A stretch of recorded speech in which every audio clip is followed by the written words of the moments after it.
Abigail Caldwell pressed her husband's hand against her stomach and whispered the words she had been saving for weeks. "We're going to have a baby." Thomas pulled his hand away. He didn't look at her.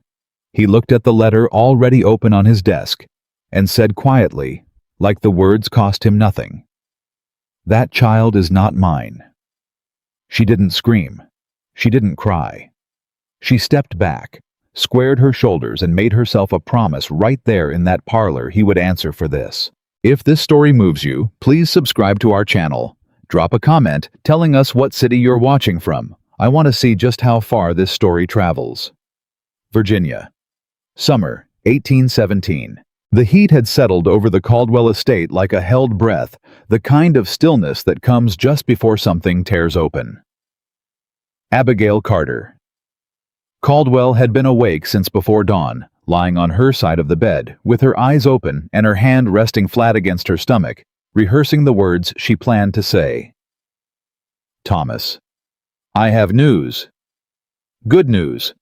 The best news we've had in 2 years." She had practiced it at least a dozen times in the dark.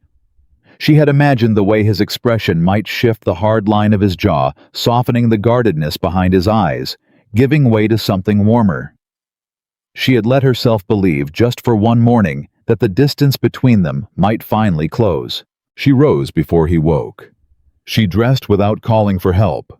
She went downstairs to the kitchen and asked old Margaret Ellis to set out the good china the set Thomas's mother had left behind, because Abigail had decided that this morning deserved something more than ordinary cups. Margaret looked at her sideways. "You seem particular bright this morning, Mrs. Caldwell." "I feel particular bright," Abigail said, and she meant it. She carried the tea tray herself. She walked through the central hallway past the portraits of men she had married into and would never fully belong to, and she paused outside the door of Thomas's study when she heard voices inside. She wasn't trying to listen. She simply stopped the tray, balanced in both hands, because the voice she heard was not Thomas's. It was a man she recognized. Mr. Alden Graves, the family attorney who kept an office in Richmond and had no reason to be at the Caldwell house before 7 in the morning unless someone had sent for him the night before. The law is clear on the matter. Graves was saying in the careful tone men use when they're explaining something unpleasant. If you have cause to doubt the legitimacy of the child, you would need to act before the birth. After it becomes considerably more complicated. Abigail's hands tightened on the tray handles. Thomas's voice came back low, controlled. "I understand that. What I need to know is how much damage it does to the family name. Whether there's a way to handle this quietly." "That depends entirely on the woman," Graves said, "and on how much she knows." A pause. "She doesn't know anything," Thomas said. "She thinks everything is fine." Abigail stood in the hallway and did not move. She was aware of the heat of the tea through the handles of the tray. She was aware of the blue ribbon she had tucked into her apron pocket that morning, a small satin ribbon she had bought at the dry goods store 2 weeks ago. Pale blue intended for a cradle she hadn't yet mentioned to anyone. She felt it now against her hip like a small, quiet accusation. She set the tray down on the hall table. She did not trust her hands anymore. She walked to the parlor. She sat down in the chair nearest the window. She folded her hands in her lap and she breathed. When Thomas came out of the study 20 minutes later and found her there, she looked up at him with a calm expression she had assembled with considerable effort. "Good morning," she said. He stopped. Something moved across his face, not guilt exactly, more like surprise at finding her so composed. "Good morning," he said. "I didn't know you were downstairs. I thought I'd bring you tea." She nodded toward the hallway. "I set the tray in the hall. It's probably cold now." He looked at her for a long moment. "Were you listening?" "I heard voices," she said. "I didn't want to interrupt." "Graves came by on estate business." "I see." Another long look. Then he said, "Abigail," and stopped as though he had started a sentence he didn't know how to finish. She waited. He didn't finish it. He turned and walked back toward the staircase, and she sat in the parlor chair and watched him go, and she thought, he is not going to tell me. He is going to carry this alone, and assume I know nothing, and he is going to let this rot between us until there is nothing left. She thought about the ribbon in her apron pocket. She thought about the news she had practiced saying since before dawn. She did not tell him. Not that morning.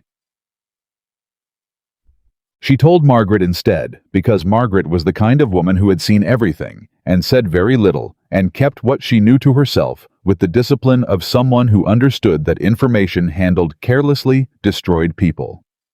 "I'm carrying," Abigail said quietly in the kitchen after Thomas had ridden out. 6 weeks, Dr. Reed confirmed it last Thursday. Margaret set down the bowl she was holding. She looked at Abigail with the direct measuring look of a woman who had worked in this house for 18 years and knew its rhythms better than most. "Does the mister know?" "Not yet." "When are you planning to tell him?"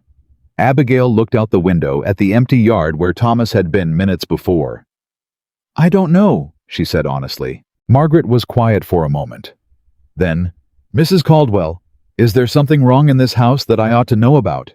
"Not yet," Abigail said again, and then softer. "But I think there might be soon." She spent the afternoon in Thomas's study while he was out.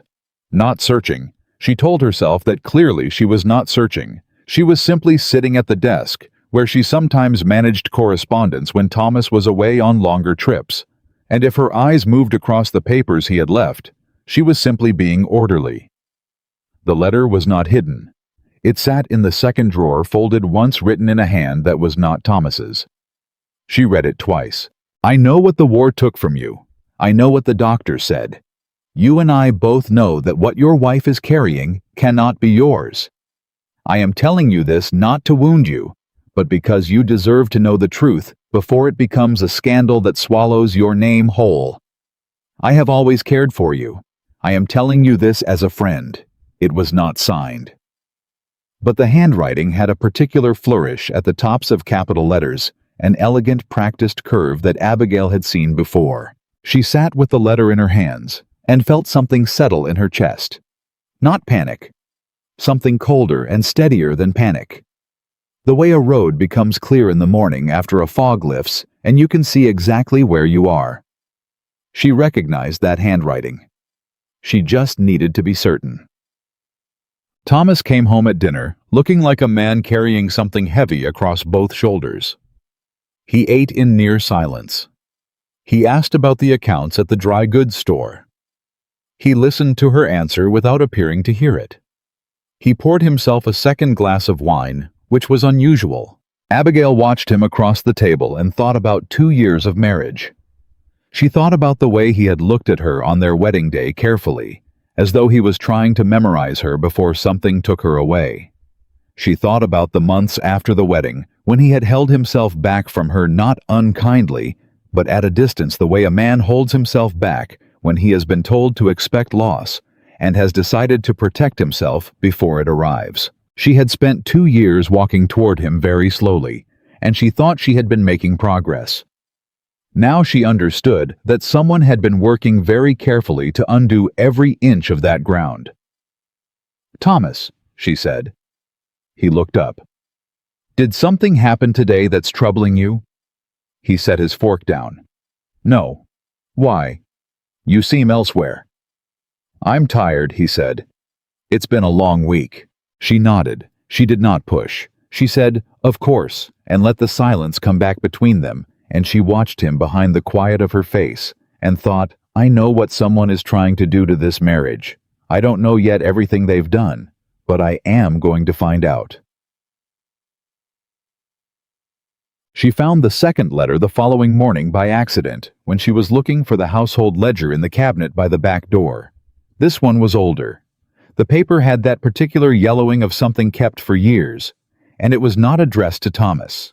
It was addressed to Caroline Whitmore in a handwriting Abigail did not recognize, written during what appeared to be the winter of 1814. The content was personal, deeply personal, and concerned an injury Thomas had sustained in the final weeks of the war. An injury which had been attended to by a regimental surgeon and then by a private physician named Reed in the months following his return to Virginia. She read it carefully, and then she read it again. When she was done, she placed it back exactly where she had found it, and closed the cabinet and stood in the back hallway, with her hand pressed flat against the wood. Samuel Reed. The same Dr. Reed who had confirmed her pregnancy 6 weeks ago. The same man who had treated Thomas in 1814 and 1815. A man who would know better than anyone what Thomas's injuries did and did not affect. She needed to speak with him, but she needed to be careful about how. It was Margaret who gave her the opening without knowing she was doing it. Dr. Reed's wife is ill. Margaret mentioned at breakfast 3 days later. He's been visiting house calls out toward the Farrow property most mornings. I heard he's coming through this side of the county Thursday. Abigail looked up from her cup. Is he? His youngest boy brings messages to the post. Nice child. Margaret set a plate down. You ain't touched your eggs. I'm not hungry this morning. You need to eat. The older woman looked at her steadily. Whatever you're thinking about, you still need to eat. Abigail picked up her fork. Margaret, she said carefully, if someone were trying to persuade a husband that his wife had been unfaithful, how would they go about it? Margaret went very still. She set down her own cup. She said, I reckon they'd start by finding something the husband already feared and making him feel that fear was wisdom. Abigail nodded slowly. And if the husband had a secret, he'd never told his wife something that made him feel less than someone who knew that secret could use it to make him believe the worst about her. They could, Margaret said, without him ever questioning where the idea came from. Without him ever asking once, Margaret agreed. They sat with that for a moment. Then Margaret said quietly, there was a woman who visited the estate in late spring, while you were in Richmond with your sister, Miss Caroline Whitmore. She said she had business with Mr. Caldwell regarding the land sale on the eastern parcel. Abigail looked at her. She was here for 2 hours, Margaret said. The mister received her in the study. Did they speak privately? The door was closed the whole time. Abigail set down her fork. Thank you, Margaret. I should have told you sooner. The older woman's voice carried a weight that sounded like guilt. I didn't think anything of it at the time. She's a respectable woman. The Whitmores have been in this county for years. I didn't think. You had no reason to, Abigail said. You have every reason now, and you told me. She reached across and pressed Margaret's hand briefly. Then she rose from the table. She had a call to make on Thursday. Dr. Samuel Reed came to the side door of the Caldwell house at 9:30 on Thursday morning, hat in hand, with the deliberate expression of a man who had been summoned and was not entirely certain what for. Abigail met him herself. She did not call for Margaret. She led him to the small sitting room at the back of the house, and she closed the door, and she sat down across from him and folded her hands and looked at him directly. Thank you for coming, Dr. Reed. Of course, Mrs. Caldwell. He set his hat on his knee. You mentioned it concerned a medical matter. It does. She paused just long enough to let him settle. You confirmed my pregnancy 6 weeks ago. Yes. And before that, you treated my husband after his return from the war, from the winter of 1814 through approximately the spring of 1815. Reed's expression shifted. Not much, but enough. That's correct. I want you to tell me, she said quietly and evenly, what you told my husband about the nature of his injuries and what effect they might have on his ability to father children. A long silence. Reed looked at the window. He looked at his hat. He looked back at her. Mrs. Caldwell, that is between Mr. Caldwell and his physician. Someone has told my husband, she said, that the child I am carrying cannot be his. They have based this claim on information about his war injuries. I believe that information was obtained from your records or from a private communication about his case. She let that sit for a moment. I am not asking you to betray a confidence. I am asking you to tell me whether the claim being made against my child is medically true. Reed was quiet for what felt like a very long time. No, he said finally. It is not medically true. His injuries, whatever they were, did not prevent him from fathering children. They did not. Reed's voice was tight. His recovery was complete in that regard. I was explicit with him about that when he asked me directly in the spring of 1815. I told him clearly that there was no medical impediment. Abigail breathed slowly. But someone else was told a different story. Reed shifted in his chair. There was a woman who wrote to me, he said after a pause that cost him something. In the spring of this year, she said she was writing on behalf of the Caldwell family seeking information about Mr. Caldwell's health history for estate purposes. I want you to know I did not share anything in writing. I told her in my reply only that Mr. Caldwell had been treated for injuries sustained in the war and had made a full recovery. But the phrase, injuries sustained in the war, to a person who already knew Thomas's fears, was enough. I'm afraid, Reed said quietly, that it may have been. Abigail rose from her chair. She was careful to keep her voice entirely level. Thank you, Dr. Reed.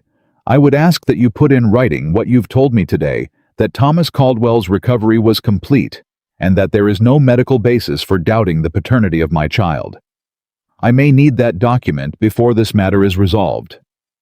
He looked at her with an expression she could not entirely read, something between guilt and respect. I'll have it ready by Friday, he said. Good. She moved to open the door, then stopped.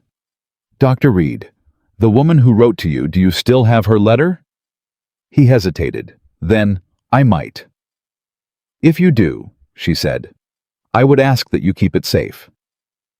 She opened the door and stood back and let him pass. And then she stood alone in the small room for a moment, with her hand flat against the doorframe, and she thought about Thomas, sitting across from Alden Graves at 7 in the morning, asking how to handle the matter quietly. She thought about the cruelty of it. The specific surgical cruelty of someone who had found the one thing Thomas feared most and laid it in his path like a snare. She thought about the blue ribbon still in her apron pocket because she had taken to carrying it with her as a reminder. She straightened her back. She walked out of the room. She had been 5 steps behind since the morning in the hallway. She did not intend to stay there. The county gathering was 3 weeks away. The Whitmores would be there. They were always there, Caroline in particular, who moved through social events, the way a current moves through still water smoothly, and always in the direction she intended. Abigail had attended enough of these gatherings to understand how they worked. They were not social occasions. They were assessments. Every woman in that room was measuring every other woman, and the measurements that mattered were not about gowns or manners, but about standing whose husband looked at them with trust, whose name held weight, whose position was secure. Caroline Whitmore understood this perfectly. She had been using it for years. Abigail understood it now, too. She spent the next 3 days writing letters. Careful letters plainly worded to 3 women in the county. She trusted women who had known Caroline Whitmore for years and had at various points expressed private doubts about her character that they had never put into words where anyone could hear. Abigail had listened to those doubts at the time and filed them away without judgment. She retrieved them now. She asked each woman the same thing. She did not ask for gossip. She asked for facts. Specific, documented, verifiable facts about Caroline Whitmore's financial situation, her family's standing, and any interactions she had had with Thomas Caldwell in the years before Abigail and Thomas had married. 2 of the 3 women wrote back within the week. What they sent her was more than she had expected, and exactly what she had feared she would need. Thomas came to find her on a Sunday evening late, when the house was quiet. She was in the small sitting room with a lamp and a book she had not been reading, and she heard his footsteps in the hall, and then the pause before the door, and she knew from the pause alone that he had decided to say something he had been carrying for a while. He came in. He looked at her. He said, "Abigail, I need to tell you something." She set the book down. She looked at him steadily and waited. I've been troubled," he said. He did not sit. He stood near the door with his hands at his sides in the way he stood when he was holding himself to account. "There are things I should have said to you directly, and instead He stopped, pressed his jaw together, started again. I received information about you that I should never have entertained without speaking to you first. I didn't speak to you. I handled it badly, and I am sorry for that. The room was very quiet. What kind of information? She asked. He looked at the floor. Information suggesting that the child you're carrying might not be... He stopped. Might not be mine. I see, she said. It isn't true, he said, and his voice broke slightly on it. I know it isn't true. I know you, Abigail. I know your character, and I should never have let the doubt. Who told you? She asked. He looked up. Does it matter now? It matters very much, she said quietly. Because it did not happen by accident, Thomas. Someone sent you that information deliberately. Someone who knew enough about your fears from the war to know exactly which thread to pull. She paused. I need to know if you understand that. He was very still. What do you know? A great deal more than I did 2 weeks ago, she said. And I expect I'll know more by next Thursday. He crossed the room and sat down in the chair across from her, and she saw on his face something she had not seen in a long time. The raw, unguarded look of a man who has realized he has been walking in exactly the wrong direction. Tell me, he said. Tell me what you found. She looked at him for a moment. Then she said, Not yet. There are things I need to confirm first. But Thomas... She leaned forward slightly. I need you to trust me. Not because I've earned it just now, but because what's coming requires us to move together. If we don't, they win. He held her gaze, and then he said quietly, What do you need me to do? She reached into her apron pocket. She set the blue ribbon on the table between them. For now, she said, I need you to believe in this child. He looked at the ribbon for a long moment. He reached out and picked it up carefully, the way a man handles something he understands he has almost lost.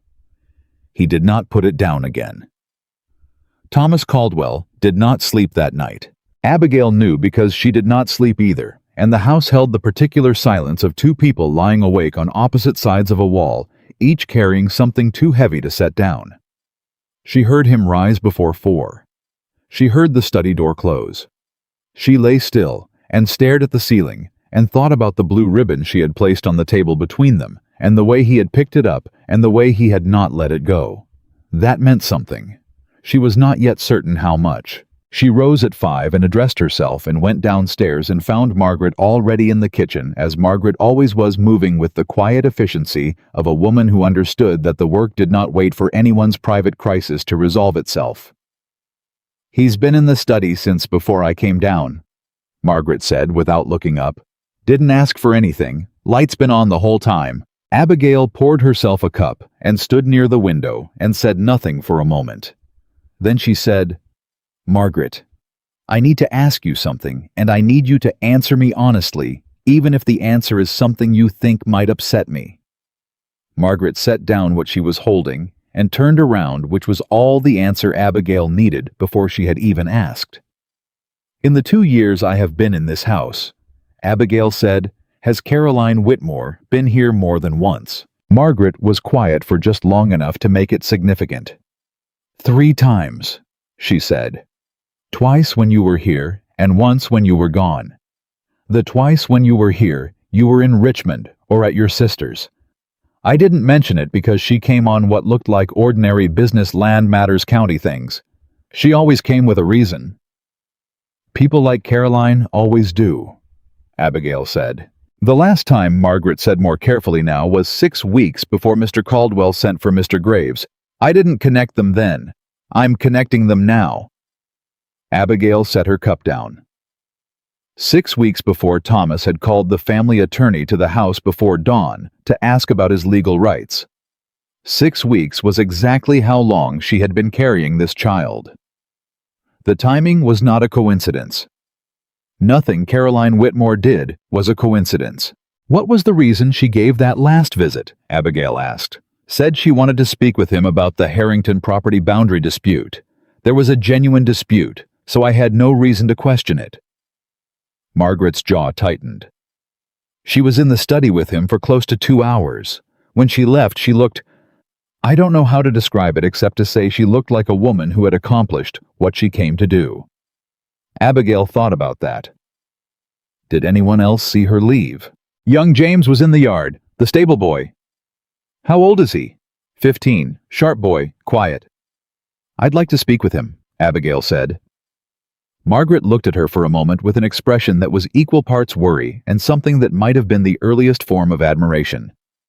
I'll send him to the kitchen garden at 7:30, she said. You can walk out there like you're checking on the beans. Thank you, Abigail said. Mrs. Caldwell. Margaret stopped her before she could turn. Whatever you're building, build it solid, because a woman who goes up against Caroline Whitmore with a half-finished case comes out worse than if she'd stayed quiet. I know, Abigail said. I'm not going up against her until I've finished building. She walked out toward the kitchen garden at 7:30, exactly as planned, and found James Hartley pulling weeds near the back fence with the focused attention of a boy who has been told to be somewhere without being told why. He was slight, with the sunburned look of someone who spent most of his days outdoors, and he straightened when he saw her and pulled off his hat the way boys do when they've been taught proper manners and take them seriously. Morning, ma'am, he said. Good morning, James. She did not make him stand at attention. She moved beside him and looked at the garden the way anyone would who was simply checking on it. And she said in an easy tone, I hear Miss Whitmore came by the property a few weeks back. He nodded carefully. Yes, ma'am. Did you happen to see her leave? He glanced at her sideways the way young people glance at adults when they're trying to determine how much truth the situation requires. I saw her come out the front, he said. Mr. Caldwell walked her to her carriage himself. How did they seem when they came out together? James turned his hat in his hands. Mr. Caldwell seemed upset. I don't know if that's the right word. More like a man who's just been told something bad but is trying not to show it. He kept his face real still. Miss Whitmore. He stopped. Go on, Abigail said. She looked pleased, he said quietly. She didn't smile or anything like that, but she looked like a woman who'd gotten what she came for. He paused. I didn't know if that meant anything, ma'am. It just stayed with me. It means something, Abigail said. Thank you, James. She turned to walk back toward the house. James's voice came after her low and a little uncertain. Ma'am? Is everything all right in the house, I mean? She stopped. She looked back at him. This 15-year-old boy who had noticed what trained adults had decided wasn't their business, and she said, It will be. I'm working on it. Working. He nodded, like that was the answer he'd been hoping for, and went back to his weeding, and Abigail walked back across the yard with her hands quiet at her sides and her mind moving very fast. She had 3 pieces now. She had Caroline's visit. She had the timing. She had a witness to Thomas's reaction when he came out of that meeting. What she needed next was the mechanism, the actual claim Caroline had made, and how she had delivered it in a way that Thomas had believed over his own judgment and his own wife. The letter she had found in Thomas's desk had given her the shape of it. But she needed the source. She needed to know where Caroline had gotten enough specific information about Thomas's war injury to craft a claim that would fracture his confidence at its exact weak point. That meant she needed to go back to Dr. Reed, and this time she needed his letter. She sent a message that morning and received a reply by afternoon. Reed would come Friday. He would bring what she had asked for. In the meantime, she had letters to write. The first was to her cousin Helena in Richmond. Helena, who moved in the same social circles as the Whitmore family, and had on 2 separate occasions over the past year mentioned in passing that the Whitmore finances were in a condition they preferred not to discuss publicly. Abigail wrote to Helena and asked directly and without apology whether she knew the specific nature of those difficulties and whether there were any outstanding debts connected to the Whitmore name that might explain why Caroline would want access to the Caldwell estate's resources. The second letter was more delicate. She wrote to a woman named Frances Aldridge, who had been at school with Caroline Whitmore, and who had once told Abigail at a dinner 3 years ago when the wine had been flowing rather more freely than intended that Caroline had been in love with Thomas Caldwell before the war and had expected to marry him. Thomas had gone to fight instead, and when he came back, he had married Abigail, a match no one, including Caroline, had anticipated. Abigail had listened to that story at the time with the polite interest of a woman hearing old gossip, and had filed it in the back of her mind where she kept things that might someday matter. They mattered now. She sealed both letters and handed them to Margaret to send out before noon, and then she went to find Thomas. He was still in the study. He had been there for 7 hours. She knocked twice and opened the door without waiting for an answer, because she had decided that waiting outside Thomas's doors was something she was finished doing. He was at the desk, and the surface in front of him had the scattered, layered look of a man who had been going through papers for hours. He looked up when she came in, and something in his expression shifted immediately. Not guilt exactly, but the particular look of a man who has been alone with his thoughts long enough to have frightened himself with them. "I've been trying to find where I went wrong," he said before she could speak. "Trying to trace it back. Figure out when I started, when I allowed myself to start doubting you." She closed the door. She sat down across from him, not in the chair against the wall, but in the one directly in front of the desk, the one that was usually reserved for business visitors and people Thomas needed to take seriously. She planted herself there, and she looked at him, and she said, "Tell me about the letter." He stilled. "Which one?"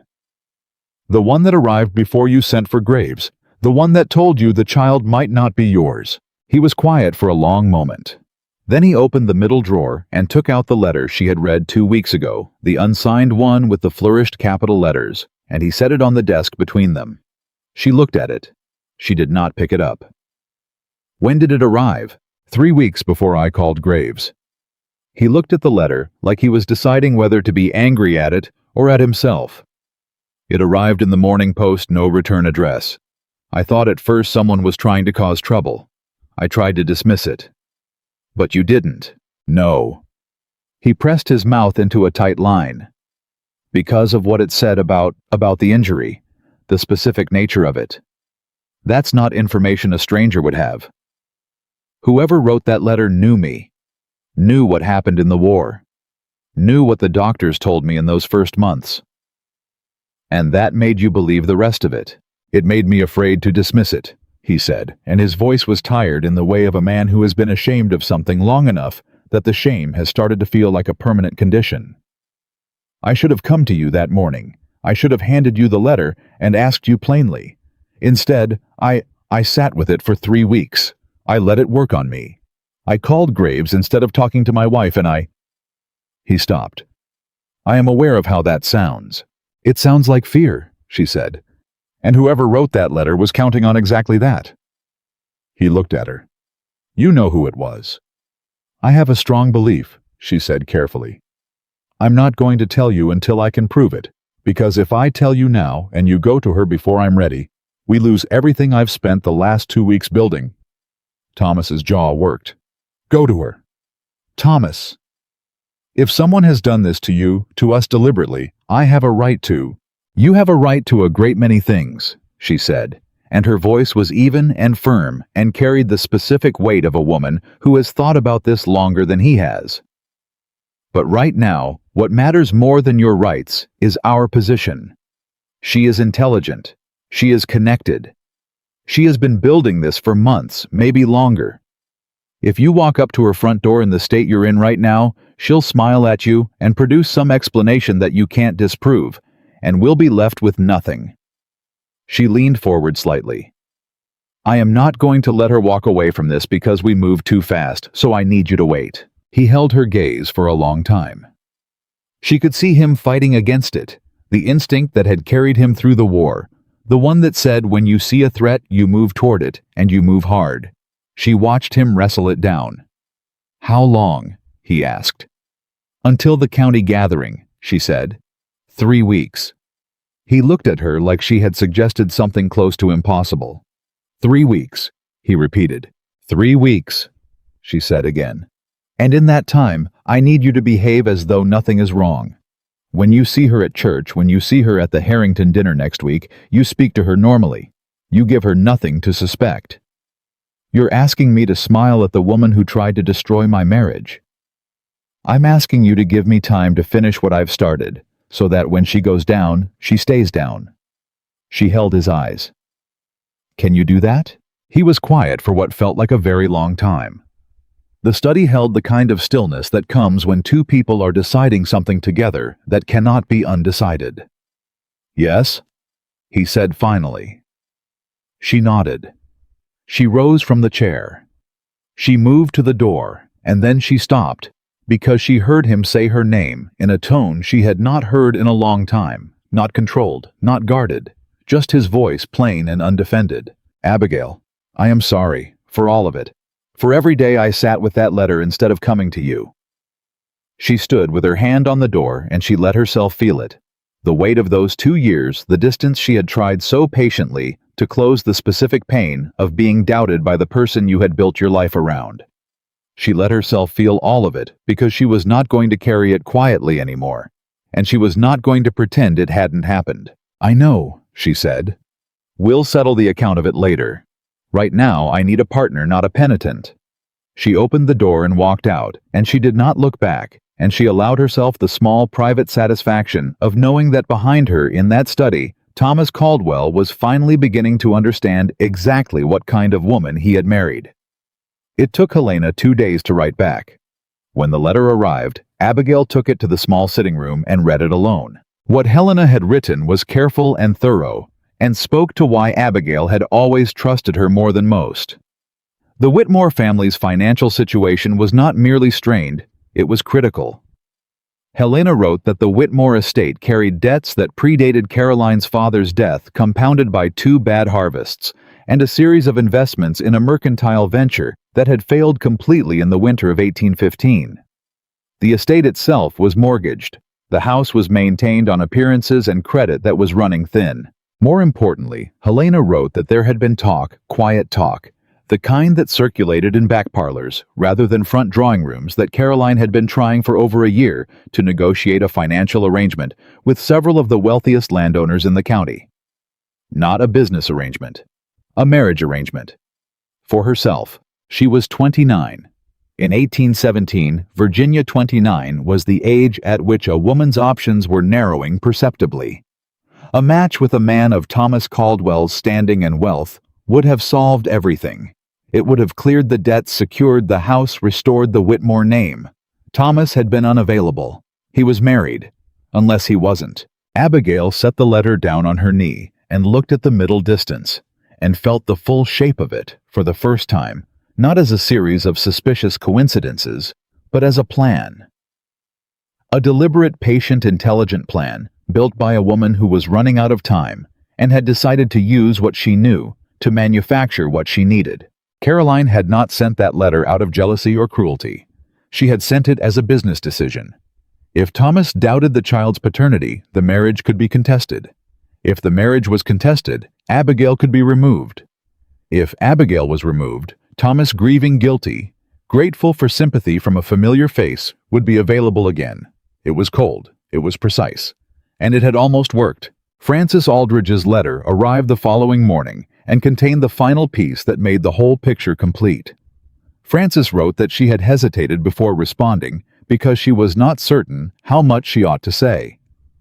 But she had heard what she described as disturbing conversation at the Whitmore house during a visit 3 months ago, a conversation she had not been intended to hear, in which Caroline had spoken to her younger brother about Thomas Caldwell, in terms that suggested she already considered the outcome she wanted to be settled. She had referred to Abigail specifically and dismissively as a temporary inconvenience. She had also, Francis wrote, mentioned Dr. Reed by name, in a context that suggested she already knew what she needed from him. Abigail read that line twice, and then set the letter down, and was very still for a moment. Caroline had known about Reed before she had written to him. She had known because she had done her research. She had found out who treated Thomas after the war, what the nature of the treatment was, and she had used a carefully worded letter, not requesting sensitive details, just enough to confirm what she already suspected, to give her claim its medical veneer. The genius of it, and Abigail could see the cold genius in it even as she despised it, was that it didn't require a lie. It required only a suggestion. Thomas already carried fear about his injuries. The letter had not needed to say anything definitively false.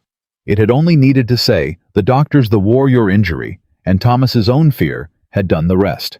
She needed to make sure that when the truth came out, every person in that county gathering room understood exactly what had been done and exactly who had done it.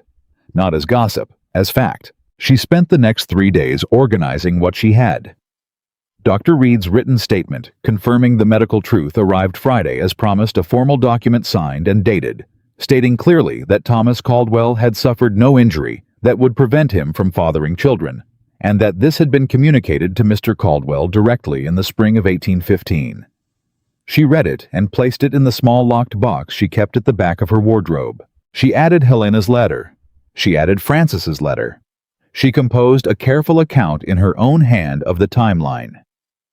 Caroline's visit to the estate, Margaret's observation, James's account of Thomas's expression when he came out of that meeting, the unsigned letter, the call to Graves, the specific language used in the accusation, and how it mapped precisely onto Thomas's private fear. She was not building a rumor.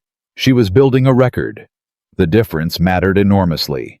The Harrington dinner was on a Wednesday evening, 12 days before the county gathering, and Abigail dressed for it with more deliberate care than she had dressed for anything in recent memory.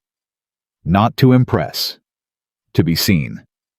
There was a difference between those two things, and she understood it clearly. She wore the green dress Thomas had given her the previous Christmas, the one she had been saving for a significant occasion, and she wore her mother's pearl earrings, and she did her hair simply the way it suited her best. And when Thomas saw her at the bottom of the staircase, he looked at her with an expression that moved quickly across his face and then settled into something steadier and quieter. "You look," he started. "Ready," she said. He offered his arm. She took it. Caroline Whitmore was at the Harrington dinner as Abigail had expected.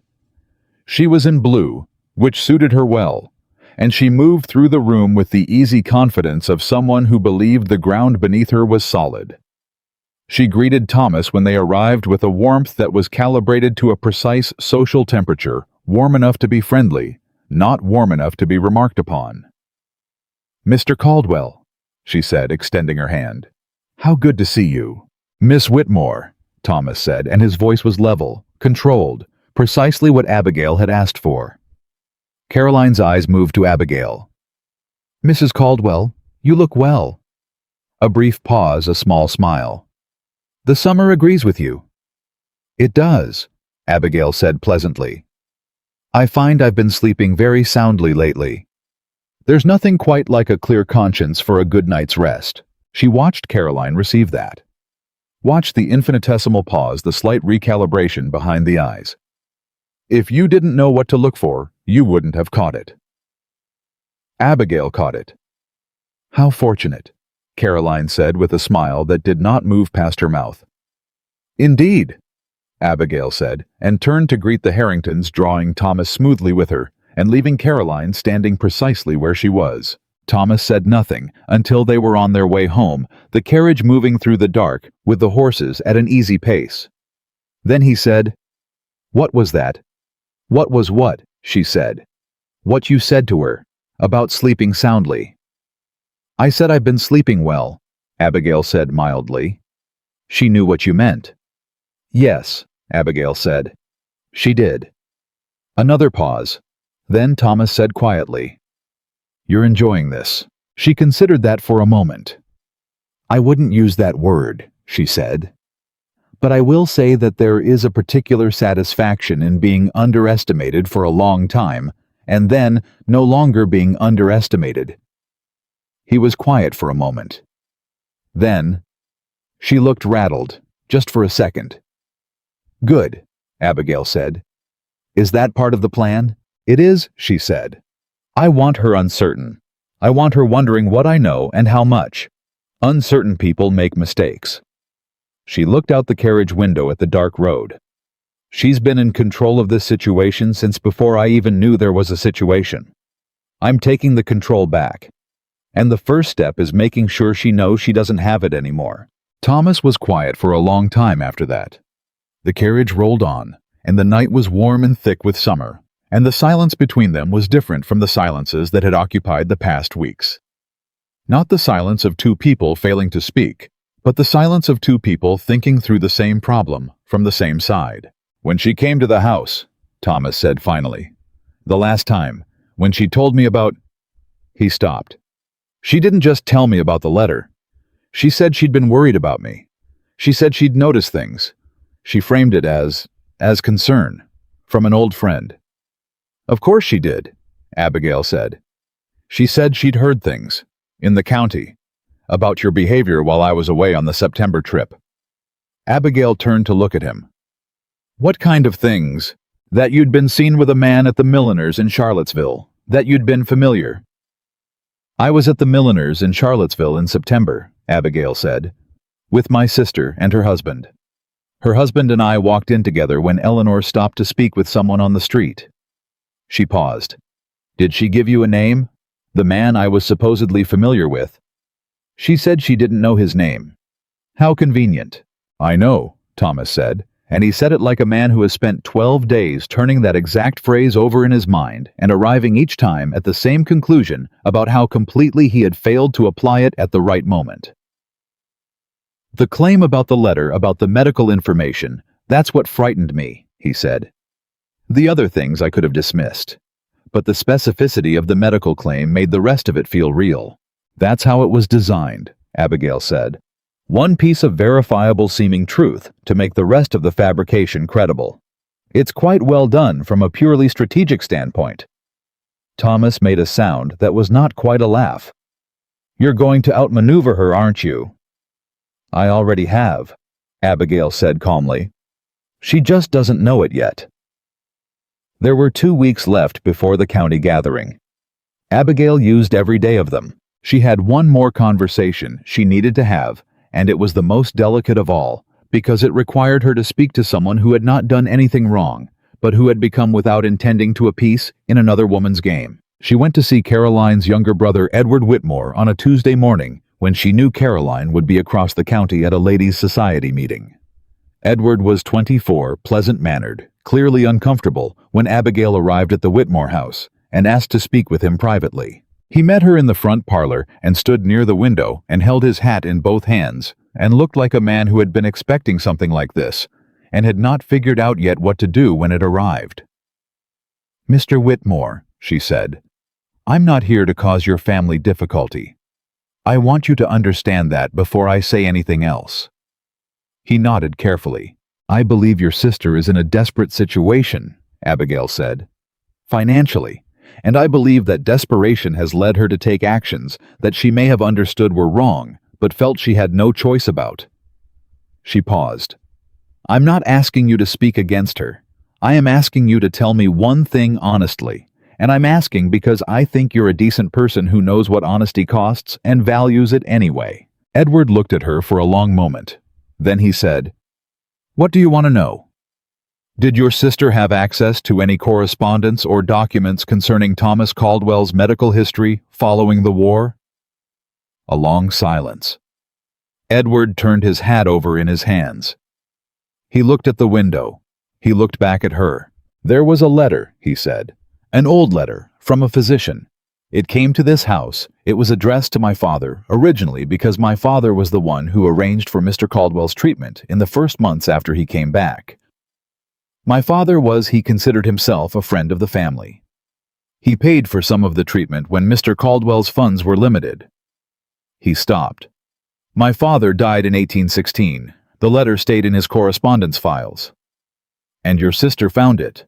He said nothing, but his expression said everything.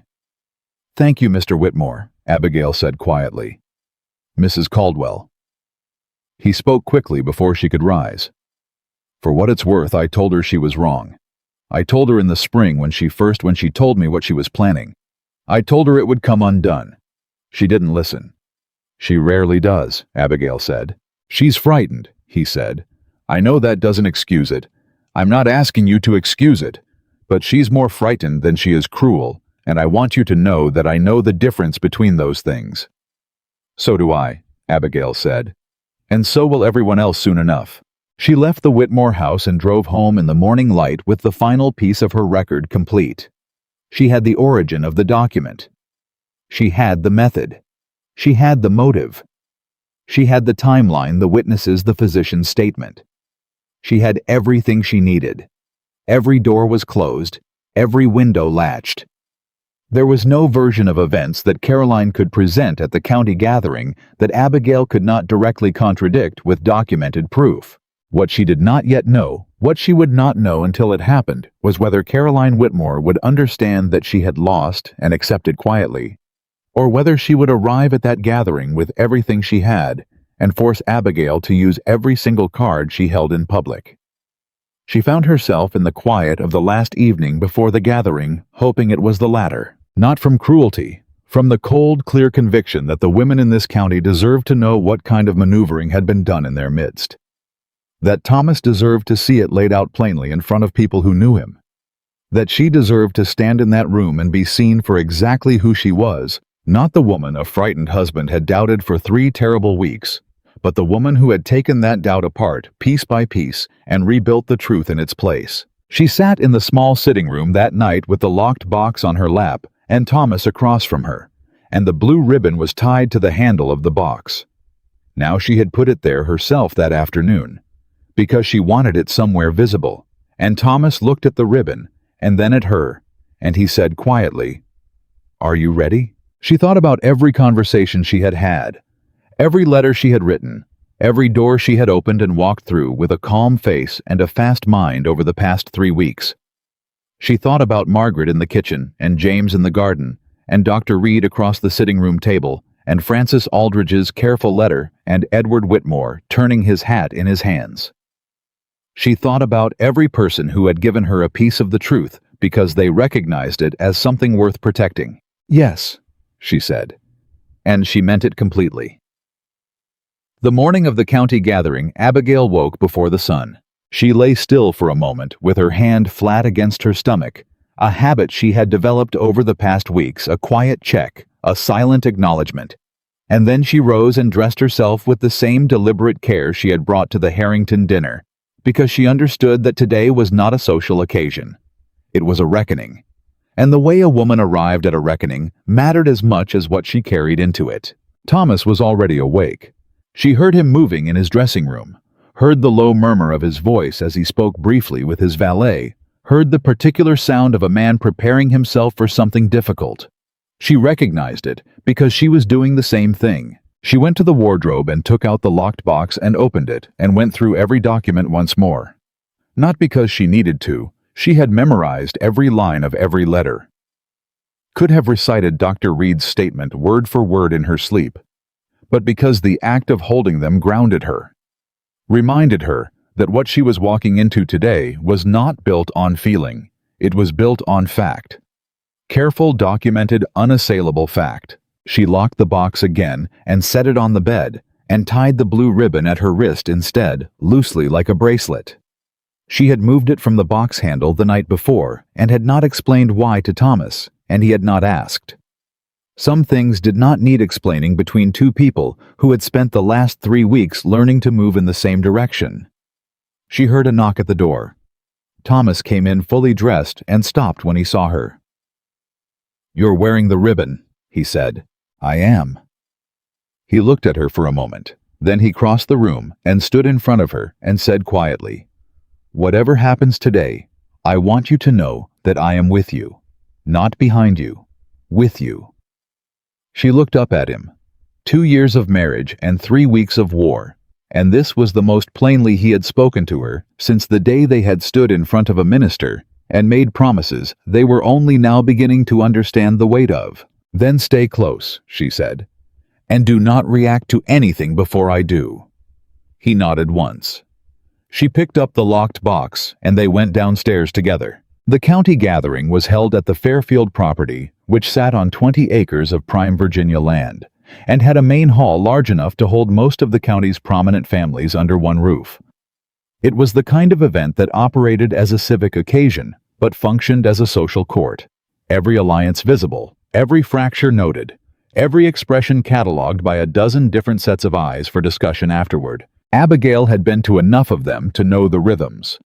She knew which women arrived early to establish position, which men clustered near the back wall to conduct business they didn't want overheard, which conversations happened in the first hour, and which ones waited for the hour, when the wine had done its work and people's guards had softened.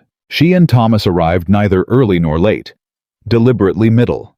She wanted to be settled in the room present and observed before Caroline arrived. Margaret had arranged for James to send word the moment the Whitmore carriage departed the property. The message had arrived at the house 40 minutes ago. Caroline was on her way. Abigail moved through the room with Thomas at her side and greeted people with the warm, unhurried manner of a woman who had nothing to hide and nothing to fear. She spoke with the Harringtons. She complimented Frances Aldridge on her dress. Frances pressed her hand briefly meaningfully as she said hello, and Abigail returned the pressure. She accepted a cup of punch from the refreshment table and held it without drinking. She was watching the door. Caroline Whitmore arrived 20 minutes after they did, in a pale yellow dress that made her look exactly like what she wanted to look like: composed, elegant, untroubled. She had a woman Abigail didn't know on her arm, someone from out of the county, and she moved into the room with the easy confidence she always carried in public spaces. Their eyes met across the room. Caroline's expression remained pleasant, warm even. She lifted her chin slightly in acknowledgement. Abigail smiled back. She felt Thomas stiffen almost imperceptibly beside her, and she touched his arm once lightly, and he settled. 20 minutes passed. The room filled and grew loud with conversation and laughter, and the particular social noise of a gathering that believed itself to be proceeding normally. Abigail watched Caroline work the room, watched her speak with 3 men whose land holdings made them valuable, allies, watched her laugh at something one of them said, watched her position herself at the exact center of the gathering's attention, the way she always did, because Caroline Whitmore understood that the center of a room was a kind of power, and she had spent years occupying it. Then, at the moment Abigail had been waiting for, Caroline did what Abigail had known she would do. She moved toward Thomas. She always moved toward Thomas at these events. She had been doing it for 2 years, and it had always looked like simple friendliness, the natural warmth of an old acquaintance, and Abigail had always allowed it because she had not until 6 weeks ago understood what it meant. She understood it now. And she watched Caroline cross the room toward her husband with the specific attention of someone who has been waiting for a clock to strike a particular hour. "Mr. Caldwell," Caroline said, arriving at his side with a smile that was perfectly calibrated. "I was hoping to have a moment. There's something I've been wanting to speak with you about." "Is there?" Thomas said. His voice was even. Abigail had coached him on that specific tone, and she recognized her own instruction in his delivery. "Yes." Caroline's eyes moved to Abigail, brief and dismissive, a look that communicated clearly that what she wanted to say was not meant for Abigail's ears. "Perhaps we might step away for just—" "Whatever you need to say to my husband," Abigail said pleasantly, "you can say here." Caroline turned to look at her fully. That small pause again, the recalibration, but faster this time, more practiced. "Mrs. Caldwell," she said with the particular warmth of a woman who has decided to deploy sympathy as a weapon. "I wasn't sure if you'd heard there's been some talk in the county about your situation. I would hate for you to be caught unaware." "I appreciate your concern," Abigail said. "It's quite serious," Caroline said. She glanced around the room in a way that was deliberately visible, letting the people nearby register that a significant conversation was occurring. "There are people here today who are prepared to speak to what they've witnessed." Thomas made a sound that was the suppressed beginning of something sharp. Abigail touched his arm again. He went quiet. "What people?" Abigail asked. Caroline's expression settled into something that was almost kind, the way a doctor looks at a patient they've already given up on. "I think you know," she said. "And I think you also know, Abigail, that Thomas deserves better than to be publicly humiliated by—" "I'd like to hear from them," Abigail said. Caroline paused. "I beg your pardon. The people who are prepared to speak, Abigail said. I'd like to hear from them. I think everyone in this room would benefit from hearing what they have to say. She raised her voice just enough, not shouting, not performing, simply ensuring that the 8 or 10 people nearest to them could hear clearly. I've been hearing rumors about my character for several weeks now, and I believe this is as good a time as any to put them to rest, don't you? The conversations nearby had already begun to quiet. It happened the way it always happens in rooms like this. The awareness moves outward in a ripple, one person nudging another, heads, turning the gradual shift of collective attention that a gathering like this had been designed for. Caroline's jaw tightened. It was the first uncontrolled thing Abigail had seen her do. This isn't the place, Caroline said lower now. You chose the place, Abigail said simply. You came to my husband in the middle of this gathering, and you said you had something to discuss. I'm happy to discuss it. Here, in front of everyone who knows both of us. Caroline looked at her. Something moved behind her eyes that Abigail recognized not as guilt, but as strategy. The rapid reorganization of a woman who has realized her plan has shifted underneath her and is trying to find new footing. Bring your witness, Abigail said. The one you mentioned. I'd like to meet them. A long silence. Around them, the room had gone almost entirely quiet. Caroline turned and looked toward the far side of the room, and Abigail followed her gaze to a young man she had seen at the edges of the gathering since they arrived, early 20s, clearly uncomfortable in his jacket, standing near the window with the look of someone who has been given specific instructions and is now regretting having agreed to follow them. He was a farmhand. Abigail had worked that out within 20 minutes of arriving from the way he held himself and the way his hands looked and the way he kept glancing toward Caroline's position in the room, like a man awaiting a signal. She had seen him and had thought, there it is. There's the witness. She had been waiting for this for 20 minutes. Is that the person? Abigail asked. Caroline said nothing. Would you ask him to come forward? Abigail kept her voice entirely pleasant. Please.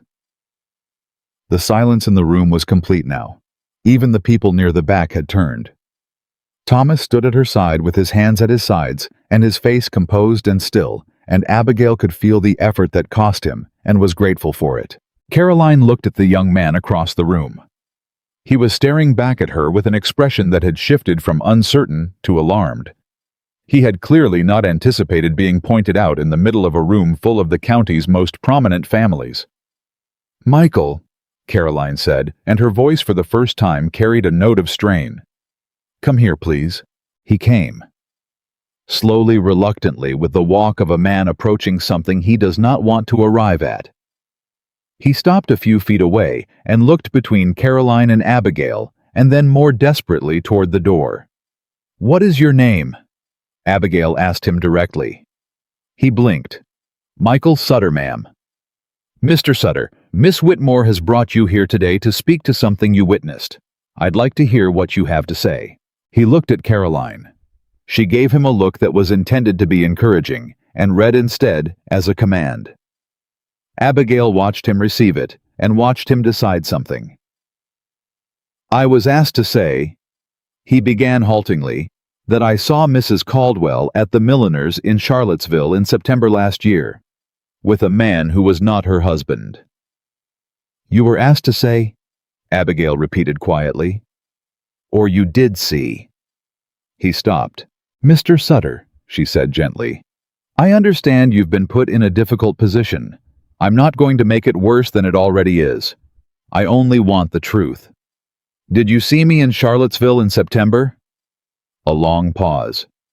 He turned his hat in his hands. He looked at Caroline. He looked back at Abigail.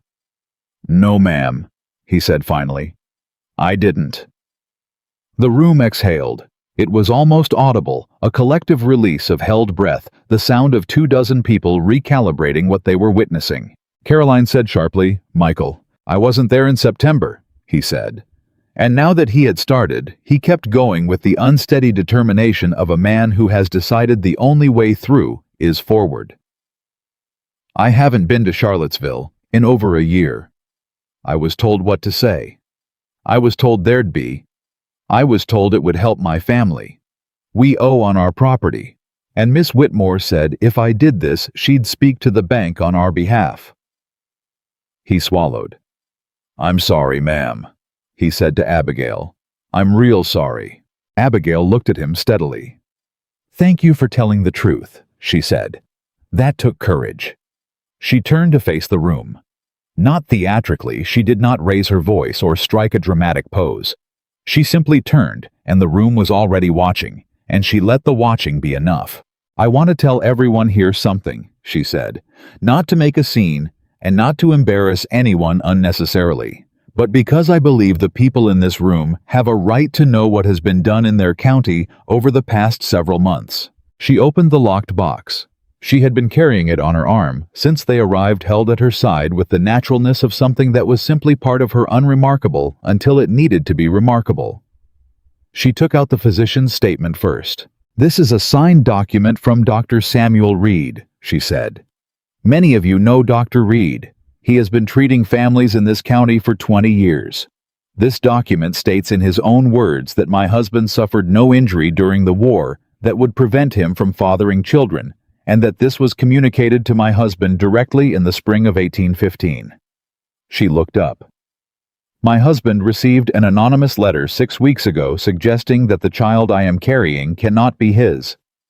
That letter was built on a deliberate misreading of information about Thomas's war injuries, information obtained from Dr. Reed's records without Dr. Reed's knowledge or consent, and used to construct a lie that was designed to destroy my marriage. She heard Carolyn's voice, controlled but strained. That is a serious accusation. It is, Abigail agreed. She took out Helena's letter. This is a letter from Helena Morris of Richmond, who confirms that the Whitmore family estate is mortgaged and has been unable to service its debts since the winter of 1815. She took out Frances's letter. This is a letter from Frances Aldridge, who attended a gathering at the Whitmore property 3 months ago and overheard Caroline Whitmore discuss my husband by name and refer to me as I believe her exact words were a temporary inconvenience. She looked at Caroline directly. You were not trying to warn my husband out of concern for him. You were trying to remove me from this marriage so that you could take my place. You used information about Thomas's injuries that your father obtained while he was paying for Thomas's medical treatment after the war. You used that information to make my husband doubt his own child. And you hired a young man who needed money to pretend he had witnessed something he never saw. The room was absolutely still. Caroline's face had gone a particular color that was not quite pale and not quite flushed, but something between the two, the color of a person whose composure has been overtaken by something they cannot immediately manage. She stood very straight. Her voice, when it came, was quieter than Abigail had expected. You have letters, she said. Letters from people who have reasons of their own to speak against me. I have documentation, Abigail said. There is a difference. A physician's word, Caroline said. The word of a farmhand who just admitted he was prepared to lie. The word of women who... And the word of your own brother, Abigail said. That landed. She had saved it deliberately.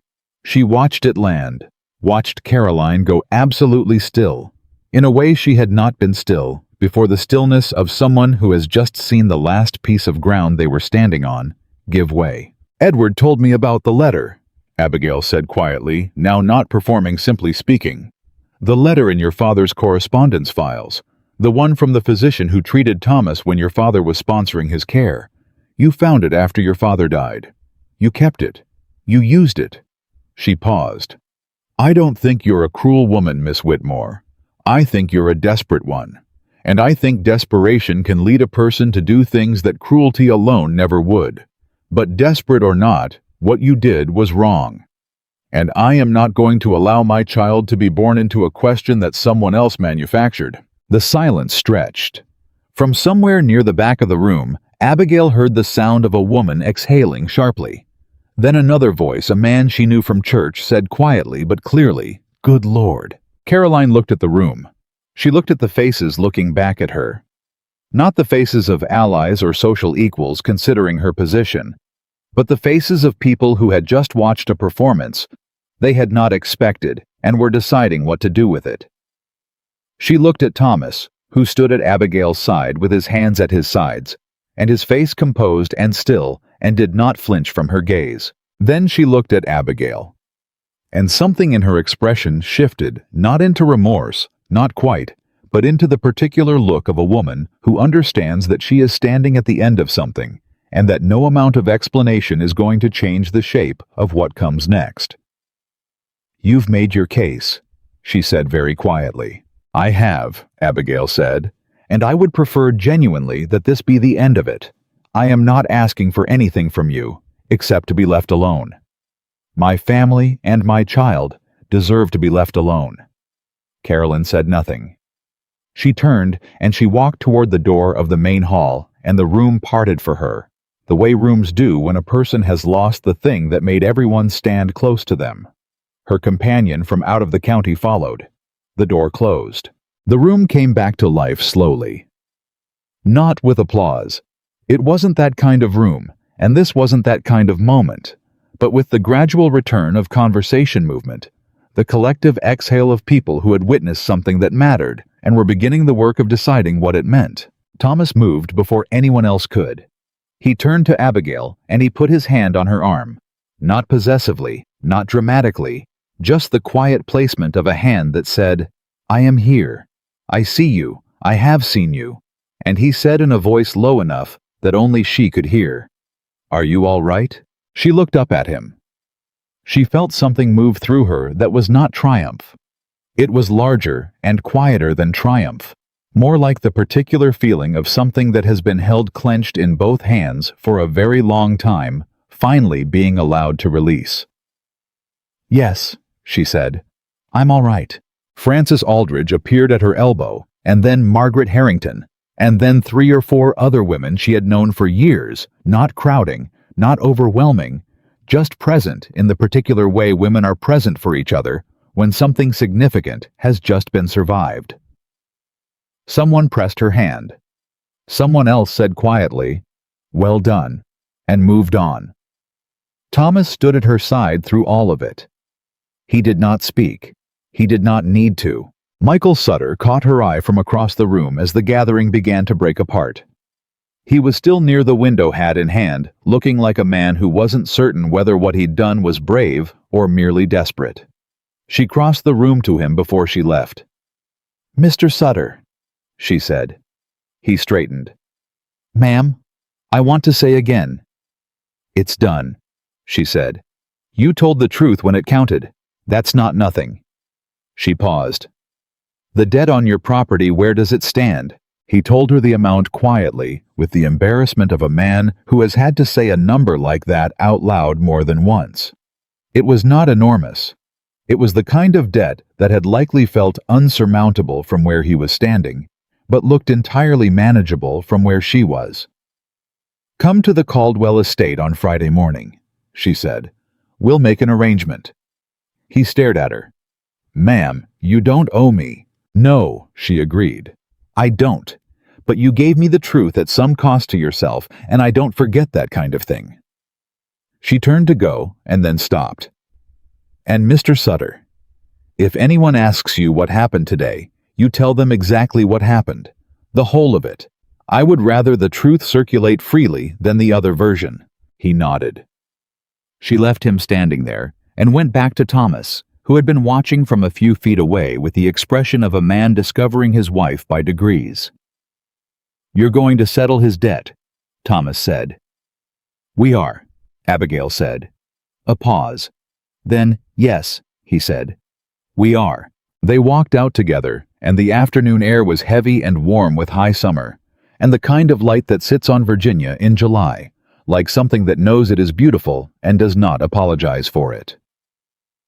Abigail breathed it in and felt it move through her, the heat, the light, the physical reality of being outside and moving and intact after an hour that had required every bit of composure she possessed. Thomas stopped at the top of the steps. He turned to her. He said, "There's something I need to tell you, something I should have told you before today." She looked at him. "When Reed treated me in 1815, he said, he told me clearly that my recovery was complete, that there was no that there was no impediment. But I had spent months believing the worst, and even after he told me the truth, I carried the fear. I carried it into our marriage. I carried it for 2 years. He stopped. When that letter arrived suggesting the child wasn't mine, I didn't just believe it because it had medical language. I believed it because some part of me had never stopped being afraid that I didn't deserve what we had. He looked at her directly. That was my failure, Abigail. Not trusting you. It was never about not trusting you. It was about not trusting myself. The steps of the Fairfield property were not a private place. Several people moved past them as Thomas spoke, and at least 2 women from the gathering were close enough to hear if they were paying attention. Abigail did not care about that. She suspected Thomas didn't either. She looked at her husband, this serious, guarded, fundamentally decent man, who had carried a war's worth of damage in silence for years and had let it be turned against him by someone who knew exactly where to press. And she felt the complicated mixture that was her feeling for him these days. Anger that had not fully dissolved. Tenderness that had never left respect that was newer and differently earned than it had been before. That is the most honest thing you've said to me in 2 years, she said. I know, he said. I'm sorry it took this long. She looked out at the road that would take them home. She thought about the house they were going back to, the parlor where she had sat the morning she heard him with Graves, the study where she had found the letter, the small sitting room where she had laid out her case to him 3 weeks ago and asked him to be her partner. She thought about the locked box on her arm, lighter now than it had felt that morning, and the blue ribbon at her wrist. We have a great deal to repair, she said. We do, he agreed. But we're going to repair it, she said. That part isn't a question. He reached over and took her free hand, not dramatically, not with the overwhelming gesture of a man making a declaration, but simply and quietly, the way a man takes the hand of a woman he has almost lost and is not planning to let go of again. No, he said, it isn't. They went down the steps together into the summer afternoon, and behind them the gathering was breaking apart, and the conversations that had started in that room were going to move through the county for weeks. That was the nature of a community. That was the nature of truth. Once it was set loose in a space, and Abigail did not try to control what was said or how it traveled. She had said what needed to be said. She had shown what needed to be shown. The rest was going to take care of itself. But she was not finished thinking. Because even as they walked to their carriage and Thomas helped her in and the horse moved out onto the road toward home, she was thinking about Caroline Whitmore in a yellow dress walking through a room that had parted for her in the wrong direction. She was thinking about Edward turning his hat in his hands and saying she's more frightened than she is cruel. She was thinking about a family estate that was mortgaged and debts that had been building since 1815, and a woman who had looked at the situation she was in and made the worst possible decision about how to get out of it. She was not ready to forgive Caroline Whitmore. She did not know if she ever would be. But she was thinking about what came next. Not for herself, what came next for her and Thomas, and the child she carried was becoming clearer with every mile of road behind them. She was thinking about what came next for the county, for the people in that room, for the story that would now circulate and define Caroline Whitmore in a way that could not be recalled. She had asked for truth, not destruction. She wanted to remember the difference. Thomas, she said. When we get home, I want to see the nursery. He turned to look at her. Something crossed his face that was quiet and warm and entirely genuine. I'll open it up myself, he said. She nodded. She looked out the carriage window at the summer road. She kept her hand in his. For the first time in 6 weeks, the thing she felt when she thought about the future was not dread.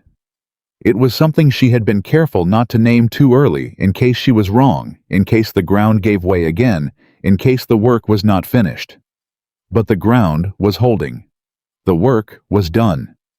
The truth was in the room where it belonged. She let herself name it now. It was hope.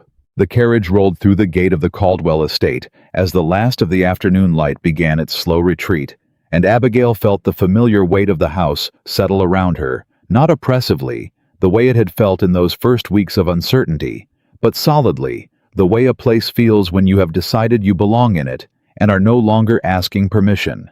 Thomas helped her down from the carriage without being asked.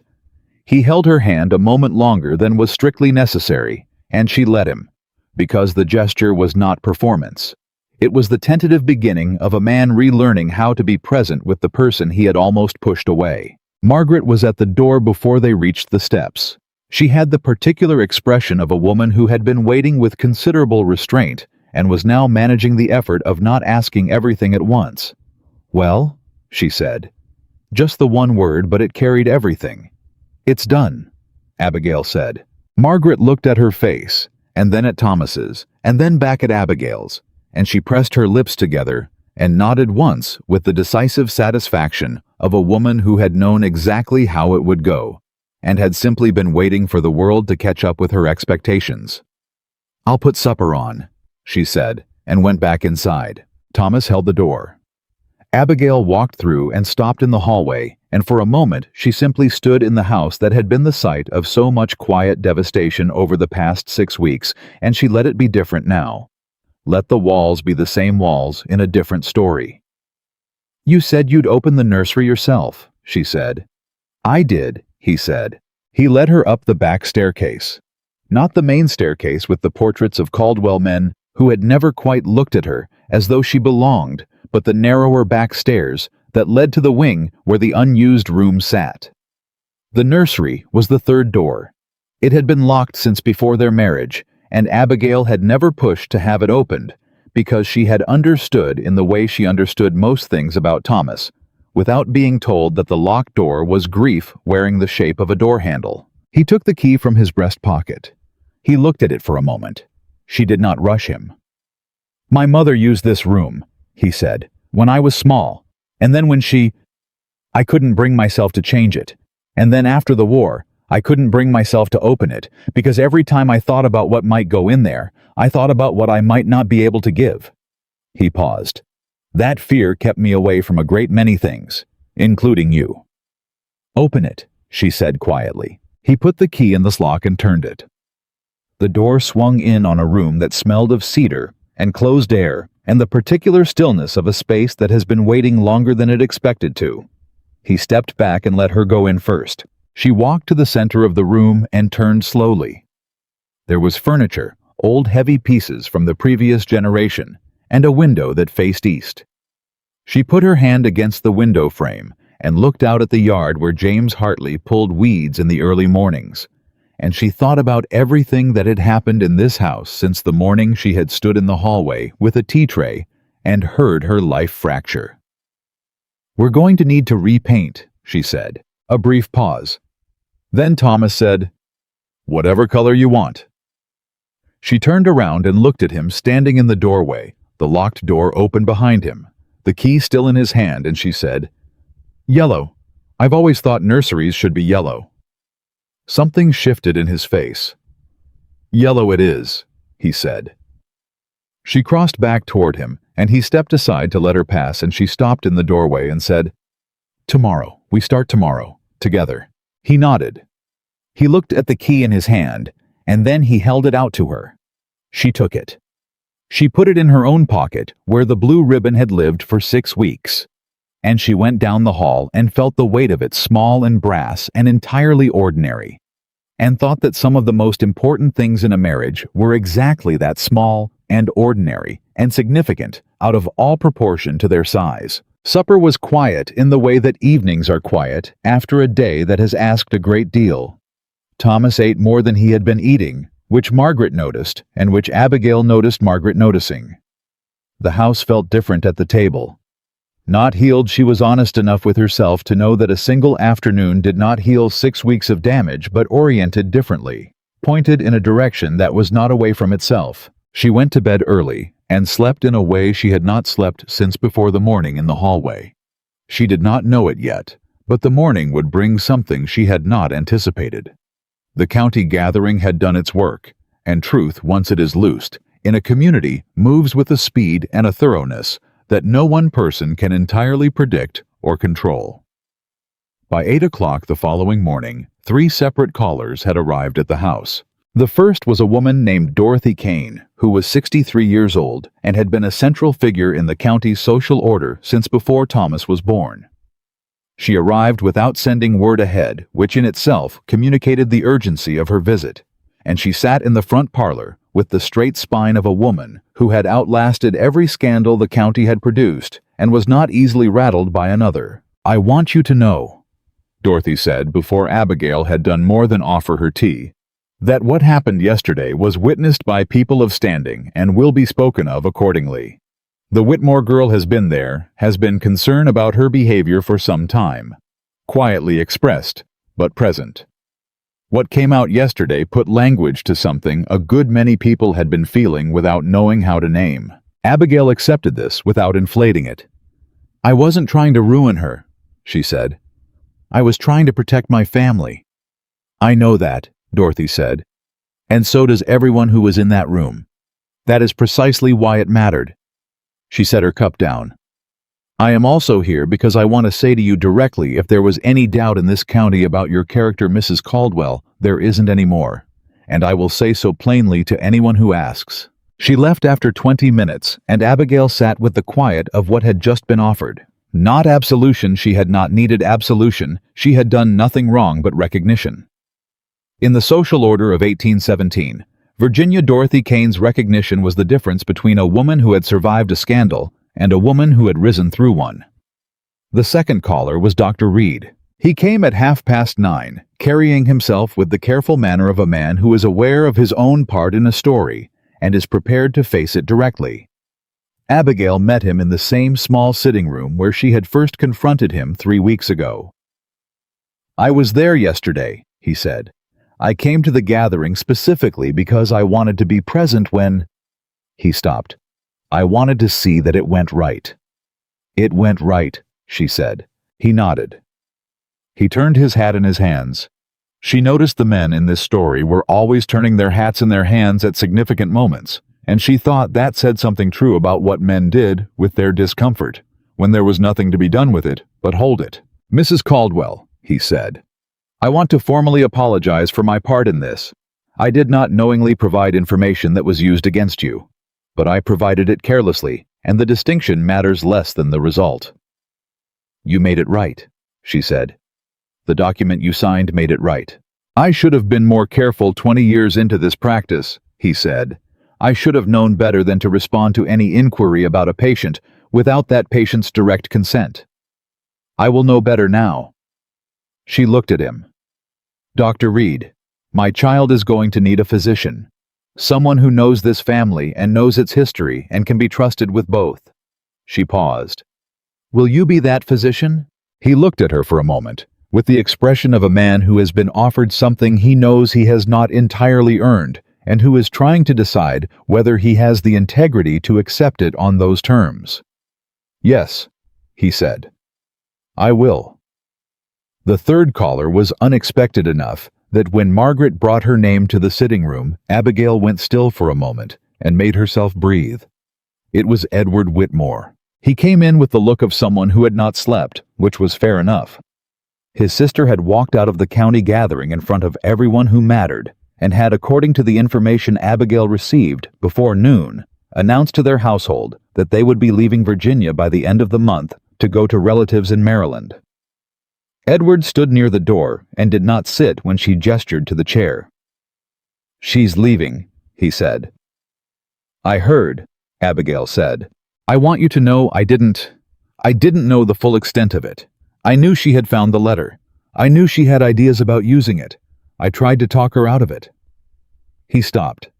"I didn't try hard enough, and I want to say that to you plainly because I think plain saying is the only useful thing I can do at this point." Abigail looked at him for a moment. He was a young man who had spent the past several months in the shadow of his sister's maneuvering, aware that something wrong was happening and not finding sufficient resolve to stop it. She understood that species of failure. She was not without sympathy for it. "Where will you go?" she asked. "I'll stay," he said with a firmness that surprised her slightly. "The estate is mine as much as hers. The debts are mine as much as hers. I'm not going to walk away from it." He paused. I'm going to try to make something of what's left." "Good," she said simply. He looked at her. "That's all. What else should I say?" She looked at him steadily. "You're 24 years old, and you're choosing to face your situation rather than run from it. That's the correct decision. I'm not going to make a speech about it." He blinked. He seemed to have expected something more complicated. "I thought you might be angry." "I am angry," she said. "I've been angry for 6 weeks, but anger is useful only when you can do something with it, and what can be done has been done." She rose. "If you stay in this county and you conduct yourself honestly, there will be people here willing to deal with you fairly, including us." She said us without thinking about it, and then she thought about it, and she was glad she had said it that way. Not me. Not I. Us. Thomas and Abigail Caldwell. A household with a position in this county, and the disposition to use it as it ought to be used. Edward Whitmore left with the look of a man who had been given something he did not expect, and was still working out whether he had earned it. Thomas found her in the parlor after the third caller left. He had been in the study most of the morning dealing with the more ordinary kinds of business that had accumulated while his attention had been elsewhere, and he came in now and stood in the doorway and said, "Margaret told me about the callers. It's been an eventful morning. You offered Reed a position." "We did," she said in exactly the same tone she had used with Edward Whitmore. Thomas looked at her for a moment. Then, "He told me when I came through the hall." He looked relieved. "He should be," she said. "He made a mistake. He acknowledged it and corrected it, and now he has the opportunity to do better. That's how it ought to work." Thomas came further into the room and sat in the chair across from her. He looked at her with the direct, uncomplicated attention of a man who has stopped managing the distance between himself and the person in front of him. "I've been thinking," he said, "about what I said on the steps yesterday, about the fear I carried." "I remember," she said. "I want to be clearer about it." He leaned forward with his elbows on his knees. "It wasn't just the war. Before the war, my father spent 17 years in this house, believing love was something that caused harm. He loved my mother, and he watched her decline, and after she died, he concluded that the problem had been caring too much. He communicated that to me in ways I didn't understand until I was much older." He stopped. "I came into this marriage already half convinced that the safest version of it was one where I held myself at a distance. And then Caroline used the one wound that matched that belief perfectly, and I—" "You believed her," Abigail said. "I believed the fear," he said. "There's a distinction, but I'm not sure how much it matters."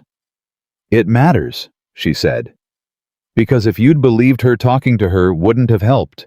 But the fear is something we can work on together. We can't fix what we don't name." He looked at her for a long time. "When did you become this practical about marriage?"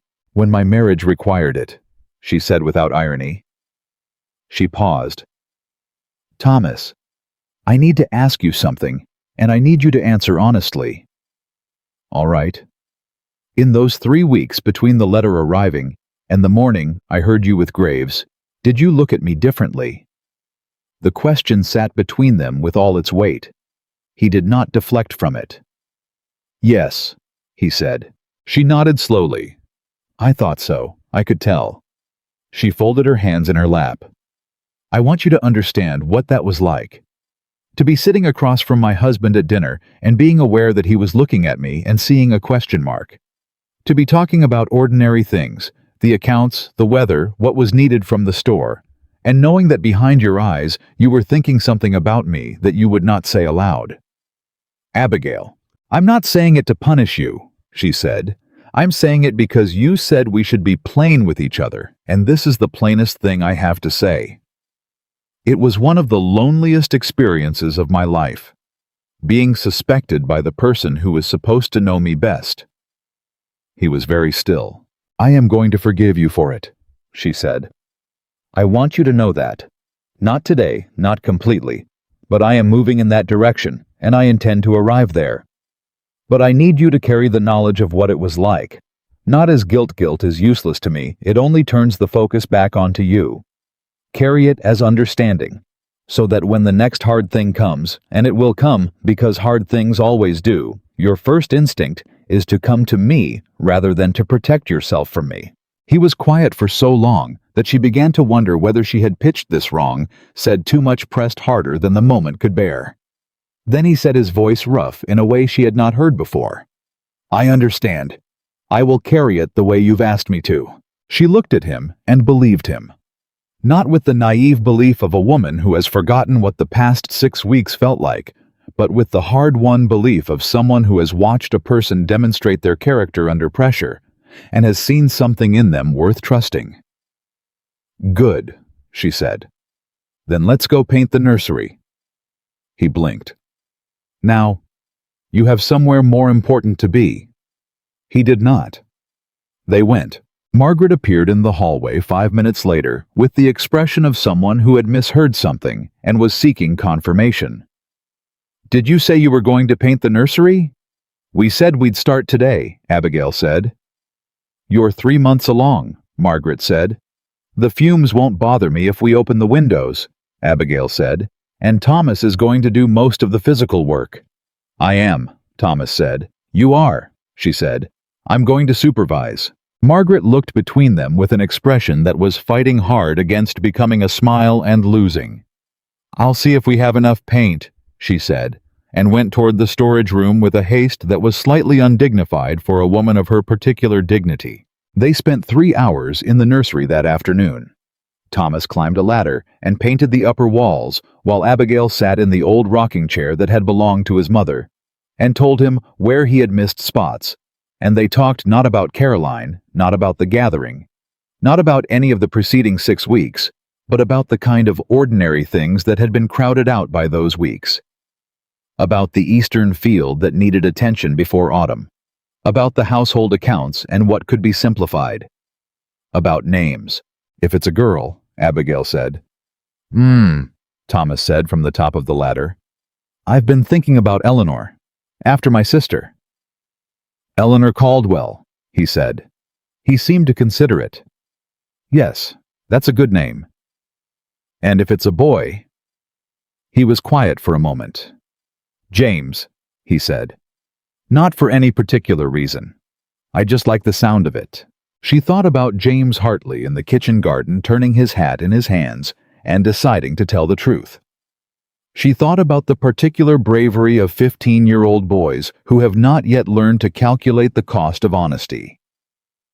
"James is a good name," she said. He came down from the ladder at 4 o'clock and looked at the half-painted room and then at her and said, "You're tired." "I'm fine. You've been up since before dawn, and you've had 3 callers, and you organized a county reckoning, and you've been supervising me for 3 hours," he said. "You're tired." She considered arguing and decided it would be dishonest. "A little," she admitted. He helped her up from the rocking chair with both hands, carefully, with the particular attentiveness of a man who has recently become aware of how much he stands to lose and is recalibrating his behavior accordingly.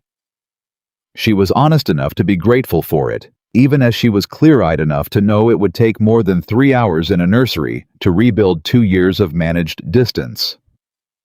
That evening after supper, a letter arrived. Margaret brought it in on the small tray she used for correspondence, and Abigail saw the handwriting on the outside of the envelope and went still. It was Caroline's hand. The flourished capital letters. She would have known it anywhere. Thomas saw her face. "What is it?" She picked up the letter without answering him and broke the seal and unfolded it. It was not long. She read it once, and then she read it again, and then she set it on the table between them. He picked it up and read it. The letter said, "Mrs. Caldwell, I am writing this before I leave Virginia, because I find I cannot go without saying it, whatever you may think of my right to say anything to you at all. What I did was wrong. Not merely tactically wrong, morally wrong. I understood that at the time, and I did it regardless because I was frightened, and because I had convinced myself that the ends I was working toward excused the method. They did not. I know they did not. I will not ask for your forgiveness. I don't believe I've earned the right to ask for it. I will only tell you that I am sorry for the fear I planted in your husband, for the weeks you spent living with that fear, for using a young man's poverty as a tool for all of it. Your child is fortunate to have you as a mother. I mean that plainly. C. Whitmore. Thomas set the letter down. He was very quiet. Abigail looked at the letter on the table and thought about everything that sat behind it. The desperation, the calculation, the specific wrong of using a man's deepest wound against him, and underneath it all, the thing Edward had said, she's more frightened than she is cruel. What do you want to do with it? Thomas asked. Abigail looked at it for a moment. Then she picked it up and folded it carefully and set it in her pocket next to the nursery key. I'm going to keep it, she said. Not as a weapon, as a reminder. Of what? She thought about that. That people are not simply what their worst moments make them. And that fear makes people do things that their better nature would refuse. She paused. It doesn't excuse what she did, but it explains it. And I find that I want to hold the explanation alongside the wrong rather than throw one of them away. Thomas looked at her. You are a more generous woman than I deserve, he said. I'm a practical one, she said. Generosity I can afford. Bitterness would cost me more than I'm willing to pay. He reached across the table and took her hand, and this time she held his back without measuring the gesture or calculating its meaning. She simply held his hand in the quiet of the evening and let it be what it was. The weeks that followed moved differently than the weeks before them. Not easily, she had not promised him easy, and she did not pretend it was, but with the quality of genuine work being done between two people who have decided to do it. Thomas began leaving the study door open. It was a small thing, and he did not announce it, but she noticed the first morning it happened, and she said nothing about it, because some things are better received in silence. He began consulting her on estate decisions that he had previously handled without discussion, not because he lacked the competence to decide alone, but because he had understood finally that a partnership that operates only in the spaces where one person steps back is not much of a partnership. She in turn made a deliberate effort to tell him things she had previously absorbed alone. Not the managed summaries she had been delivering for 2 years, the versions edited for his comfort and her privacy, but the real things when she was frightened about the pregnancy, when the sickness of the early months wore on her, when she lay awake at night and felt the child move, and felt the specific mix of joy and terror that came with it. He listened.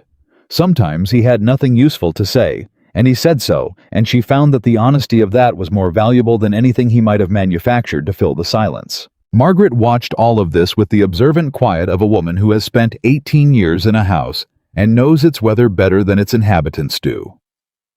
One afternoon in late August, when Abigail was in the kitchen, helping with the preserves, a thing she did when she needed to feel useful with her hands rather than her mind, Margaret said without looking up from her work. He opened the east window this morning, the one in the study that's been stuck shut since before you came. Abigail looked at her. Has it been stuck? It's been stuck since the year after his mother died, Margaret said. He latched it himself. I always figured he'd unlatch it when he was ready. Abigail looked down at her work. She thought about windows and latches and the various ways people seal themselves inside their grief and call it protection. He's ready, she said. He is. Margaret agreed. It was 3 weeks after the county gathering on a Tuesday evening in late August when Thomas came to find her in the small sitting room and stood in the doorway with an expression she had not seen before, not guarded, not controlled, not the careful composure he wore like armor in public. Just his face, plain and open, the way he had looked for those few moments on the steps of the Fairfield property when he had told her the truth about his fear. I want to show you something, he said. He led her to the study.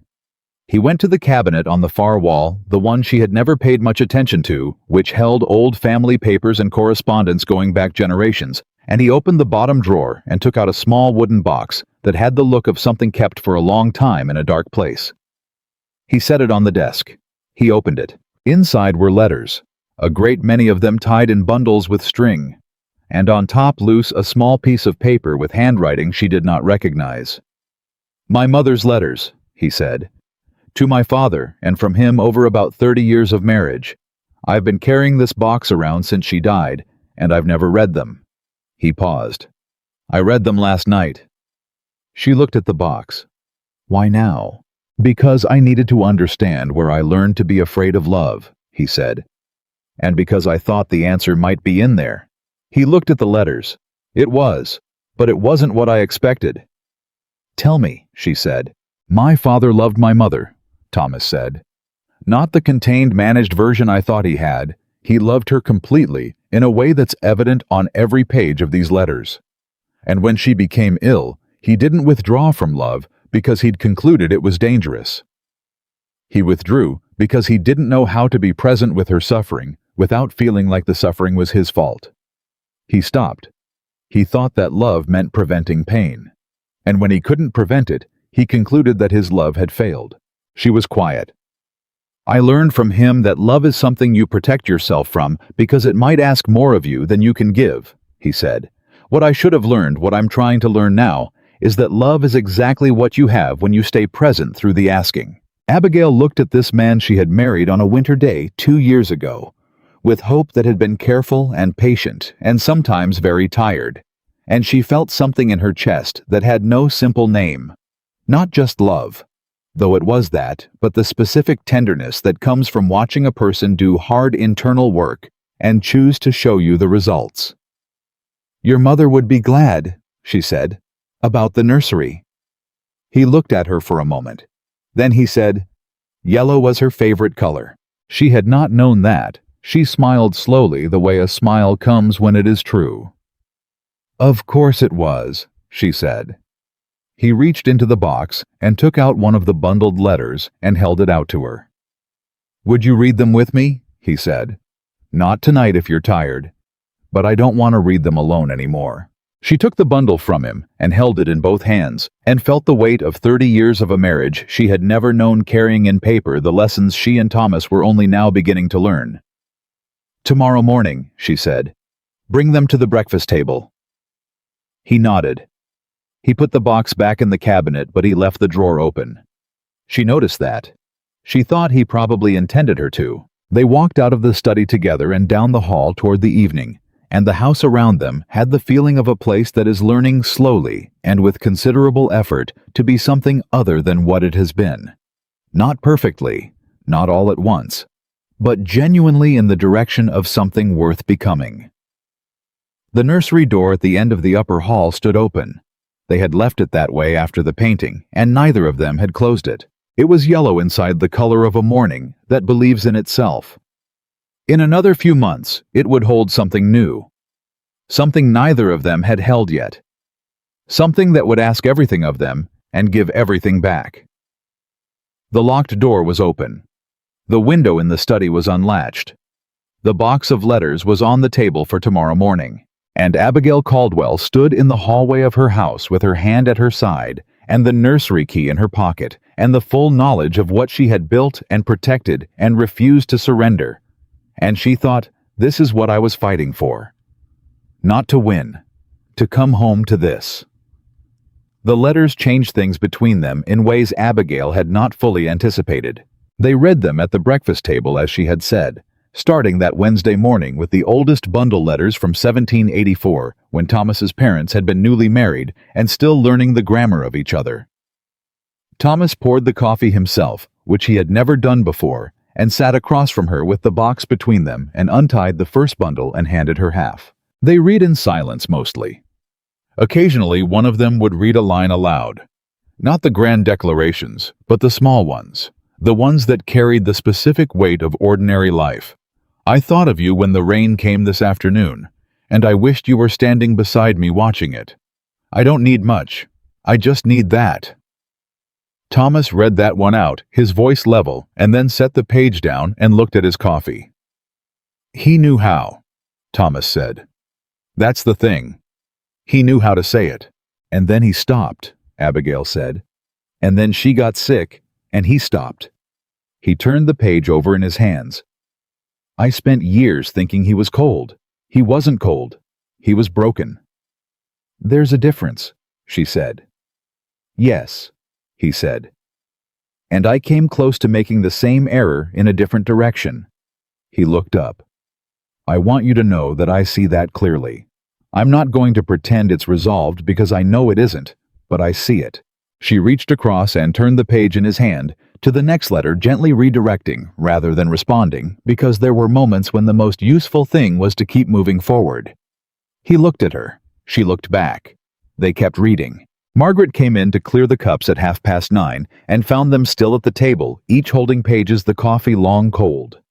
She collected the cups without comment and refilled them without being asked, and left again without saying a word, which was its own kind of grace. They finished the first bundle that morning. There were 6 more. Life in the Caldwell house in the weeks that followed had a texture that was new to both of them. Not easy. Abigail held to her earlier honesty about that, and refused to dress it up as something it wasn't, but genuine. Real in the way that things are real, when 2 people have stopped managing each other and started simply living alongside each other. Thomas fixed the east window properly that first week, bringing in a carpenter to reseat the frame so it opened cleanly, and the study became a room with air in it, which changed its character entirely. Abigail began using the desk on the mornings when Thomas was out on the property, going through correspondence and household accounts with the directness she had always brought to those tasks, but had previously tried to soften to avoid appearing to overstep. She did not soften it anymore. When Thomas came back and saw the neat stacks of resolved matters on the corner of his desk, he did not comment on them, except to say once, "You caught the overcharge from the mill supplier. I'd have missed that." "I know," she said. And he accepted that without defensiveness, which told her more about how much had shifted than any apology could have. The county in the way of counties was talking. Abigail had expected that, and had made her peace with it. What she had not fully expected was the shape the talk would take, not the salacious rehashing she had braced for, but something closer to a reckoning with itself. 3 women came to call in the 2 weeks after the gathering separately, each with a version of the same confession that they had heard the rumors about Abigail before the gathering, that they had not dismissed them as they should have, that they were sorry. None of them said it easily. Abigail received each one with the same directness she had brought to every difficult conversation since the morning in the hallway. She thanked them for coming. She did not perform forgiveness she had not arrived at, but she did not withhold the acknowledgement that it cost something to show up and say a hard thing, and that she respected the showing up. Dorothy Kane came a second time at the end of August, and this visit was different. She brought information delivered in her straightforward way without preamble. "I thought you should know," Dorothy said, "that the Whitmore estate has been sold. Not the house. Edward is keeping the house. I understand he's working out an arrangement with the bank, but the outer property. 3 of the parcels went to auction last week." Abigail looked at her steadily. "How is he managing?" "Better than expected from what I hear. He's a harder worker than his father was, apparently. The county is reserving judgment, but it's a cautious kind of judgment, rather than an unfavorable one." Dorothy paused. "As for the sister, I have heard nothing from Maryland, and I expect I won't." "Good," Abigail said, and meant it as neither triumph nor dismissal, but simply as the most honest word available. It was good. It was good that Caroline Whitmore was somewhere else starting over, rather than here maintaining a fiction. It was good that Edward was staying and working. It was good that the county was watching and waiting rather than condemning. People who were capable of watching and waiting rather than condemning deserved to live among decent people. Abigail still believed that, despite everything. Dorothy set her cup down. She looked at Abigail with the assessing gaze she had brought to every interaction Abigail had ever had with her, the gaze of a woman who had been measuring people for 60 years and had become very accurate at it. "You are going to be fine," Dorothy said. It was not a comfort. It was an assessment. The difference mattered enormously coming from Dorothy Kane. "I know," Abigail said. September arrived, and with it the first cool edge in the mornings that promised autumn was coming. Abigail was 4.5 months along, and the evidence of it was no longer something she could or wished to conceal, and she found to her own mild surprise that she did not want to conceal it. She had spent 6 weeks guarding this child against doubt. Now she let the world see her carrying the child plainly, without apology, with the particular posture of a woman who has fought for something and won, and is not embarrassed by the winning. Thomas noticed the change in how she carried herself. He said so one evening, simply directly the way he had been learning to speak. "You look different than you did in July," he said. "I'm larger," she said. "That's not what I mean." She looked at him. "I know it isn't." "You look like someone who knows exactly where they stand," he said. She thought about that. She thought about the girl who had come into this house 2 years ago with patient hope and quiet intelligence and the willingness to wait for a man who was holding himself at a distance. She thought about the woman who had stood in a county gathering with a locked box and made the truth heard in front of everyone who mattered. She thought about the blue ribbon at her wrist and the nursery key in her pocket and the letters of two people's marriage spread across a breakfast table on Wednesday mornings. "I do," she said. "I know exactly where I stand." He reached across and covered her hand with his, and she thought 2 years ago this would have felt like more than it was. Now it feels like exactly what it is. That's the difference. They were reading the 4th bundle of letters on a Friday morning in mid-September when Margaret came in from the back entrance with a look on her face that Abigail had learned to read very accurately over the past 2 months. "Young Mr. Sutter is here," Margaret said. "He says it isn't urgent, but he'd like a word with Mr. Caldwell if possible." Thomas looked up. He and Abigail exchanged a brief glance. Thomas rose and went out, and Abigail stayed at the table with the letters and listened to the low murmur of voices in the hall. Michael Sutter had come. It turned out, not because of the debt arrangement that had been handled cleanly, 3 weeks after the gathering, Thomas having insisted on accompanying Abigail when she made good on her word, which had meant a great deal to a young man who was accustomed to arrangements being made around him rather than with him. He had come because he had information. He came into the breakfast room at Thomas's invitation hat in hand, looking slightly less uncomfortable than he had at every previous encounter, which represented genuine progress. "I wanted to tell you," he said, addressing himself to both of them in equal measure, "that I've heard from a man I know in Richmond. He works at the courthouse, does general filing and such. He told me something about the Whitmore family that I thought you'd want to know in case it affects anything." Abigail looked at him. "Go on, Mr. Sutter." "There's a petition filed," he said carefully, "from a creditor against the Whitmore estate. Not Edward the creditor's claim is specifically against Caroline personally for debts she incurred in her own name over the past 2 years. He paused. "The debts are connected to payments she made to my friend. Didn't know all the details, but it sounds like she paid people. For information for access. Your name came up in the courthouse filing, Mrs. Caldwell. Not against you in connection with the case against her." Abigail was quiet for a moment. She thought about the farmhand payments, the letter-writing campaign, the physician inquiry. She thought about how much a systematic effort to dismantle someone's marriage would cost conducted over 2 years by a woman who did not have the money to conduct it. "She borrowed money to do this," Abigail said. "Appears so," Michael said. "And the creditor is pursuing the debt regardless of whether the scheme succeeded." "Yes, ma'am," Thomas said quietly. "Is there anything being asked of us in connection with the filing?" "No, sir. My friend just thought you should know, in case she comes back to Virginia for the proceedings and anyone tries to—" He wasn't certain what she might try. He just thought you should be informed. "Thank you," Thomas said. He extended his hand, and Michael shook it with the slightly surprised expression of someone unaccustomed to being received that way. "If you hear anything further, we'd appreciate knowing." "Of course," Michael said. He turned his hat once more, and then settled it on his head with the decisive gesture of a man who had completed what he came to do. "Ma'am," he said to Abigail, "Mr. Caldwell." He went out.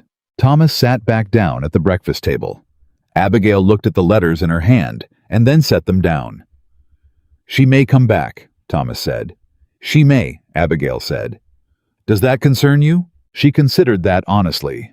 She thought about what it would mean, Caroline Whitmore returning to Virginia for a court proceeding. The whole story, opened again in a public forum, the potential for another round of county talk and positioning, and the specific exhaustion of having to defend ground she had already defended. "No," she said. "If she comes back for the legal proceeding will handle itself. We have nothing to fear from the truth being aired publicly a second time." She paused. "What concerns me more is whether Edward knows. He shouldn't find out from court documents." Thomas looked at her. "You want to tell him?" "I think someone should," she said. "It doesn't have to be me. But he stayed in this county because he was trying to build something honest. He deserves to know what he's building on top of." "I'll go," Thomas said.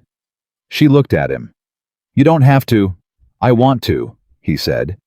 "He's a young man who made a mistake and is trying to correct it. I know something about that. It seems like the right thing to do." He went that afternoon. He came back at supper time, and Abigail heard the carriage and was in the parlor when he came in, and she looked at his face and said, "How is he?" "Shaken," Thomas said, "but not broken. He knew something was wrong with the finances. He'd been finding pieces of it since the spring, but he didn't know she'd borrowed against the estate in her own name." He sat down. "He's going to face it. I think he means it." "I know he does," she said. "He stayed when he could have left. That tells you the most important thing." Thomas looked at her across the parlor. "You know," he said, "2 months ago I would have called that too charitable. Now I think you're right." She allowed herself a small smile. "You're learning." "I'm trying," he said. And the way he said it without deflection, without the managed understatement he had used for 2 years, made it land as the truest thing he had said to her since the morning he had told her about his father's letters. October came in hard and golden, the way Virginia Octobers do, with cold mornings and brilliant afternoons, and the particular smell of leaves turning that Abigail had loved since childhood. She was 5.5 months along, and the child had begun to make itself known in unmistakable movements that she felt throughout the day, like small punctuation marks in whatever else she was doing. She told Thomas the first time it happened, or rather, she took his hand and placed it where she had felt it without explanation, the way she had tried to do.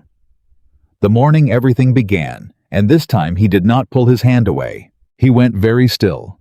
His whole face changed. She watched it happen, the careful composure dissolving into something entirely unguarded.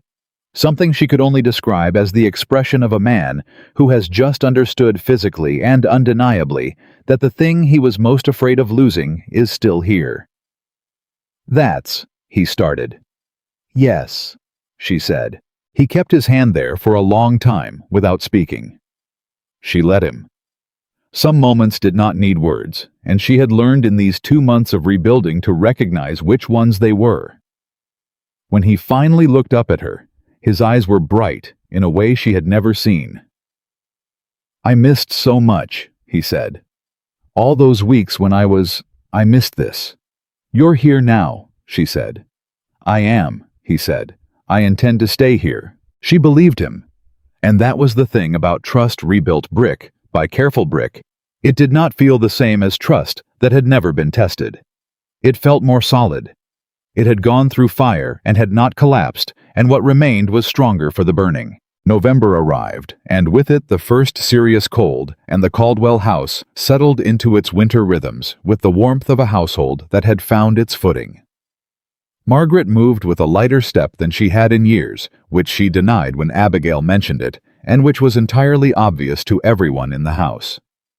James Hartley had been promoted to a more senior position in the stable, and had begun taking on additional responsibilities with the quiet seriousness of a young man who understood that an opportunity earned through honesty was worth more than one obtained any other way. Dr. Reed came to the house every 3 weeks, brisk and competent and careful in the particular way of a man who has been given the chance to do right by someone he failed and is not taking it lightly. He and Abigail had developed a working relationship built on plainness. He told her the truth about everything he observed. She asked the questions she actually needed answered, and neither of them performed the delicate social dance that usually passed between a physician and a female patient of that era. Thomas sat in on 2 of the appointments, something Abigail had not asked for but did not decline, and she noticed that Reed spoke to both of them with equal directness, which she appreciated more than she said. "Everything is proceeding as it should," Reed told them in early November, with the decisive nod of a man delivering a verdict. "The child is positioned well. Mrs. Caldwell's health is strong. I would expect a January birth." January. Abigail held that word in her chest like a warm stone. One Thursday evening in late November, Thomas came home from a meeting with the county magistrate, looking thoughtful in a way that was different from his usual private, turning things over expression. He came directly to find her, rather than going first to the study, which she had come to understand as a signal that he had something he wanted to say while he still had the nerve to say it. "There's a matter before the magistrate," he said. "A formal complaint against Caroline Whitmore." She looked up from the correspondence she was working through. "The debt claim, that and something additional." He sat down. "3 other families have come forward. Women who were approached by Caroline with similar, not the same scheme but related, information used as leverage. One woman was told that rumors about her daughter would circulate unless she introduced Caroline to a particular land investor. Another was asked to vouch for Caroline's character in writing and led to believe there would be consequences if she refused. He paused. "The magistrate is treating it seriously. He's asking whether we want to add our account to the formal record." Abigail set her pen down. She thought about this. She thought about what it meant to add their account officially. The child, the letter, the attorney, all of it entered into the county's legal record, where it would sit permanently alongside Caroline Whitmore's name. "What do you think?" she asked. And she asked it genuinely, the way she had been asking him things genuinely for 2 months, not soliciting permission, not testing him, but actually wanting to know. Thomas was quiet for a moment. "I think the women who came forward deserve the support of others willing to stand with them," he said. "I think Caroline did real harm, and the law asking her to answer for it is correct. And I think—" He stopped, considered. "I think we can add our account without anger. We can state what happened plainly and let the record speak." "Yes," she said, "we should." She wrote their account herself that evening at the desk in the study, with the east window properly seated in its frame and the October cold held at bay by the fire. Thomas kept going. She wrote it plainly and without embellishment, dates events, documents the precise sequence of what had been done and how they had come to know it. She signed it, Abigail Carter Caldwell, and left a space for Thomas's signature below her own, and when she brought it to him, he signed it without reading it, which told her that he trusted her account of their own story completely. She sent it to the magistrate the next morning. The twist came in December, 12 days before Christmas, in the form of a letter from Maryland. It was not from Caroline.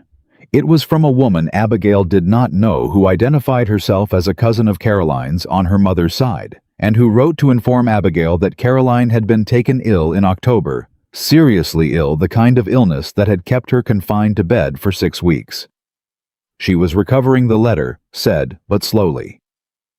The cousin was writing, she explained, not to elicit sympathy, but because Caroline had asked her to. Caroline had apparently spent her weeks of illness doing the particular kind of thinking that extended physical weakness forces upon a person, the kind where there is nothing to do but face what you have done and what it cost. The cousin wrote that Caroline had asked her to convey one additional thing to Abigail beyond what the earlier letter had said. That thing was this, that the original letter, the unsigned one that had been delivered to Thomas, the one with the flourished capital letters and the specific medical language, had not been written by Caroline's hand.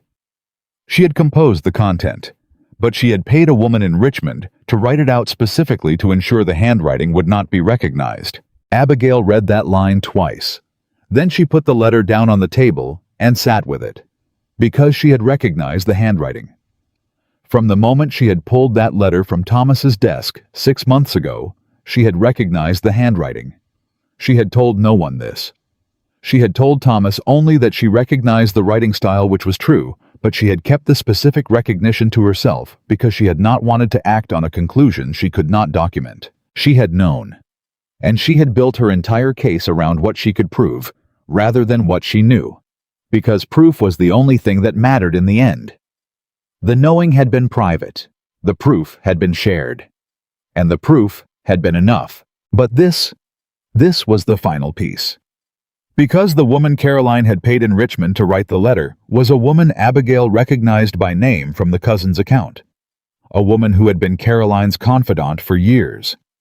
A woman whose handwriting Abigail had seen on party invitations, on notes left at church, on the small social correspondence that moved through a county's women, and was read and discarded and remembered by women who paid attention. She had been right. She had been right from the very first morning, sitting in the parlor chair, with her hands folded in her lap, telling herself she was not afraid. She sat with the letter for a long time. Then she went to find Thomas. He was in the nursery. He had taken to going there in the evenings, sometimes not doing anything particular, just sitting in the rocking chair that had been his mother's, which they had kept, which now sat in the corner of the yellow room, with a small quilt Abigail had been slowly working through the autumn folded over its arm. She found him there with a book he wasn't reading, and she came in and sat on the edge of the small footstool and handed him the letter. He read it. She watched his face. When he finished, he looked up at her, and she saw in his expression the specific thing she had been watching for, not anger, not vindication, but something deeper and quieter. Recognition. "You knew it was her handwriting," he said, "from the beginning." "I suspected it," she said. "I couldn't prove it." "But you knew." "Yes." He was quiet for a moment. "And you never told me." "If I had told you," she said, "you would have gone to Caroline and confronted her. You know you would have." He considered that. He did not disagree. "I needed the proof to be enough on its own," she said. "Without my recognition. Without anything that could be explained away as a wife who was frightened and pointed at the most convenient person." She paused. "What I built had to be something that didn't require you to simply trust my word. It had to be something anyone could see." He looked at her for a long time. The nursery was warm and yellow around them, and the quilt was on the arm of the rocking chair, and outside the window the December dark had come down early the way it does in the final weeks of the year. "You protected me," he said quietly. "Even while I protected us," she said. "Which means I protected both of us, including you from yourself." He reached forward from the rocking chair and took her face in both his hands, the way a man does when words have run out, and honesty requires a different language. She held very still and let him look at her. "I will never give you cause to doubt me the way I gave you cause to doubt me," he said. "That is not a promise made in a good moment. It is a decision I am making permanently." "I know," she said. "I believe you." He released her gently. She sat back. They stayed in the yellow room together as the December evening pressed at the windows, and neither of them needed to speak anymore, and the silence was the good kind. The kind that is full rather than empty, that two people earn rather than fall into. Christmas came and was quiet and warm. Margaret made a meal that was more than the household required, and nobody commented on it.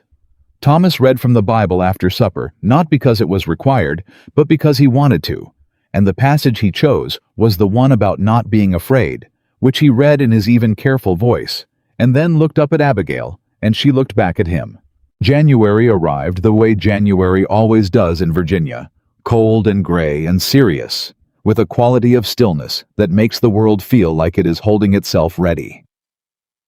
Abigail woke in the early hours of the 12th of January, knowing that the day had come. She lay still for a moment, with her hand on her stomach, and felt the child shifting with the restless intention of something that has been waiting long enough and has decided it is finished waiting. She woke Thomas. He was up before she finished saying his name, dressed and at the door sending for Dr. Reed before she had sat up fully moving, with the precise, efficient energy of a man who has been quietly preparing himself for this day since October, and is grateful to have the preparation finally called upon. Margaret was downstairs before either of them understood how moving, with the brisk authority of a woman who had been waiting for this morning since before either of the Caldwells had thought to anticipate it. The labor was long. Abigail had expected that Dr. Reed had told her plainly what to expect, and she had listened and filed it away with everything else she had learned over the past 6 months about the specific requirements of telling the truth and being prepared for what it costs. She had learned that almost everything real costs more than you expect and is worth more than you expected to pay. Thomas stayed. She had told him in October that she wanted him there, and he had said he would be. And when the morning stretched into afternoon and afternoon moved toward evening, and the world outside grew dark and cold again, he was still there. Not in the useless hovering way of a man who doesn't know what to do with himself, but in the present grounded way of a man who has learned that being there is itself the most important thing. He held her hand. He let her grip it as hard as she needed to. He did not look away. At 7:30 in the evening, Eleanor Caldwell came into the world.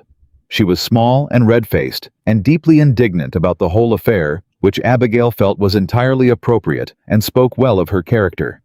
Dr. Reed made his assessment and delivered his verdict, healthy, strong, everything as it should be, in the tone of a man delivering the best possible news and knowing it. Margaret wept. She did it quietly in the corner with her back turned, and pretended afterward that she had done nothing of the sort, and no one challenged her on this because everyone in the room understood that some dignities are worth preserving. Thomas held his daughter for the first time with the careful deliberateness of a man handling something irreplaceable. He held her the way Abigail had watched him hold the blue ribbon months ago, with the particular reverence of someone who understands they are holding proof of something they almost let slip away. He looked at Eleanor for a long time without speaking. His face was entirely unguarded in a way that Abigail thought she would carry for the rest of her life as the truest picture she had ever had of him. Then he looked up at Abigail. His voice, when it came, was rough at the edges in the way of a man who is not accustomed to being moved past the point of composure and has arrived there anyway. "She has your jaw," he said. "She has your eyes," Abigail said. "God help her," he said. And the sound that came out of him then was a laugh unguarded and warm and entirely genuine. The laugh of a man who has been relieved of something he carried too long. And Eleanor, startled by it, made a small affronted sound that made everyone in the room smile. Margaret came forward and took the baby with the authority of a woman who has been patient long enough and would like her turn, and Thomas came to sit beside Abigail, and she leaned against him with the exhaustion of a woman who has done the hardest work imaginable and has arrived finally on the other side of it. "Eleanor," he said quietly, trying the name. "Eleanor," she confirmed. He was quiet for a moment. Then, the blue ribbon. "In the top drawer of the dresser in the nursery," she said. "I put it there last week." He looked at her. "You planned this." "I planned a great many things," she said. He shook his head slowly. The look on his face was the one she had been working toward for 2 years and 6 weeks of the hardest season she had known. The look of a man who sees the woman beside him completely and is no longer afraid of what he sees. Later, when Eleanor was sleeping, and Margaret had gone to the kitchen to feed the household, and Dr. Reed had departed with the professional satisfaction of a man whose work had gone exactly right, Thomas went to the nursery and came back with the blue ribbon. He sat beside Abigail on the bed, and he held it out. She looked at it in his hand. The small satin ribbon she had carried through the darkest weeks of her marriage, through parlor chairs and lawyers' voices and county gatherings and locked boxes and breakfast tables, full of love letters from people who had learned things too late. The ribbon that had moved from apron pocket to box handle to locked drawer to his hand on the table between them the night she had asked him to believe in their child. She took it from him. She looked at it for a moment. Then she stood slowly and walked to the nursery door and tied the ribbon to the handle of the cradle.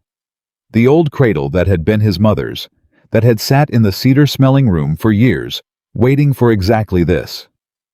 She tied it in a bow and stepped back and looked at it pale blue against the dark wood, small and entirely itself. She heard Thomas behind her in the doorway. She did not turn around. "That's where it belongs," she said. "Yes," he said. She looked at the cradle and the ribbon and the yellow walls and the rocking chair with the quilt on its arm and the east window that was properly seated now and the door that had been locked for years and was open. She looked at all of it, and she felt the full weight of what had been built here, not inherited, not given, not arranged. Built. By her hands, and his, and the hard, honest work of 2 people who had come through the worst of themselves and had chosen each other on the other side. The child made a small sound. Not distress, just the sound of a new person finding the dimensions of the world, testing to see if it held. It held.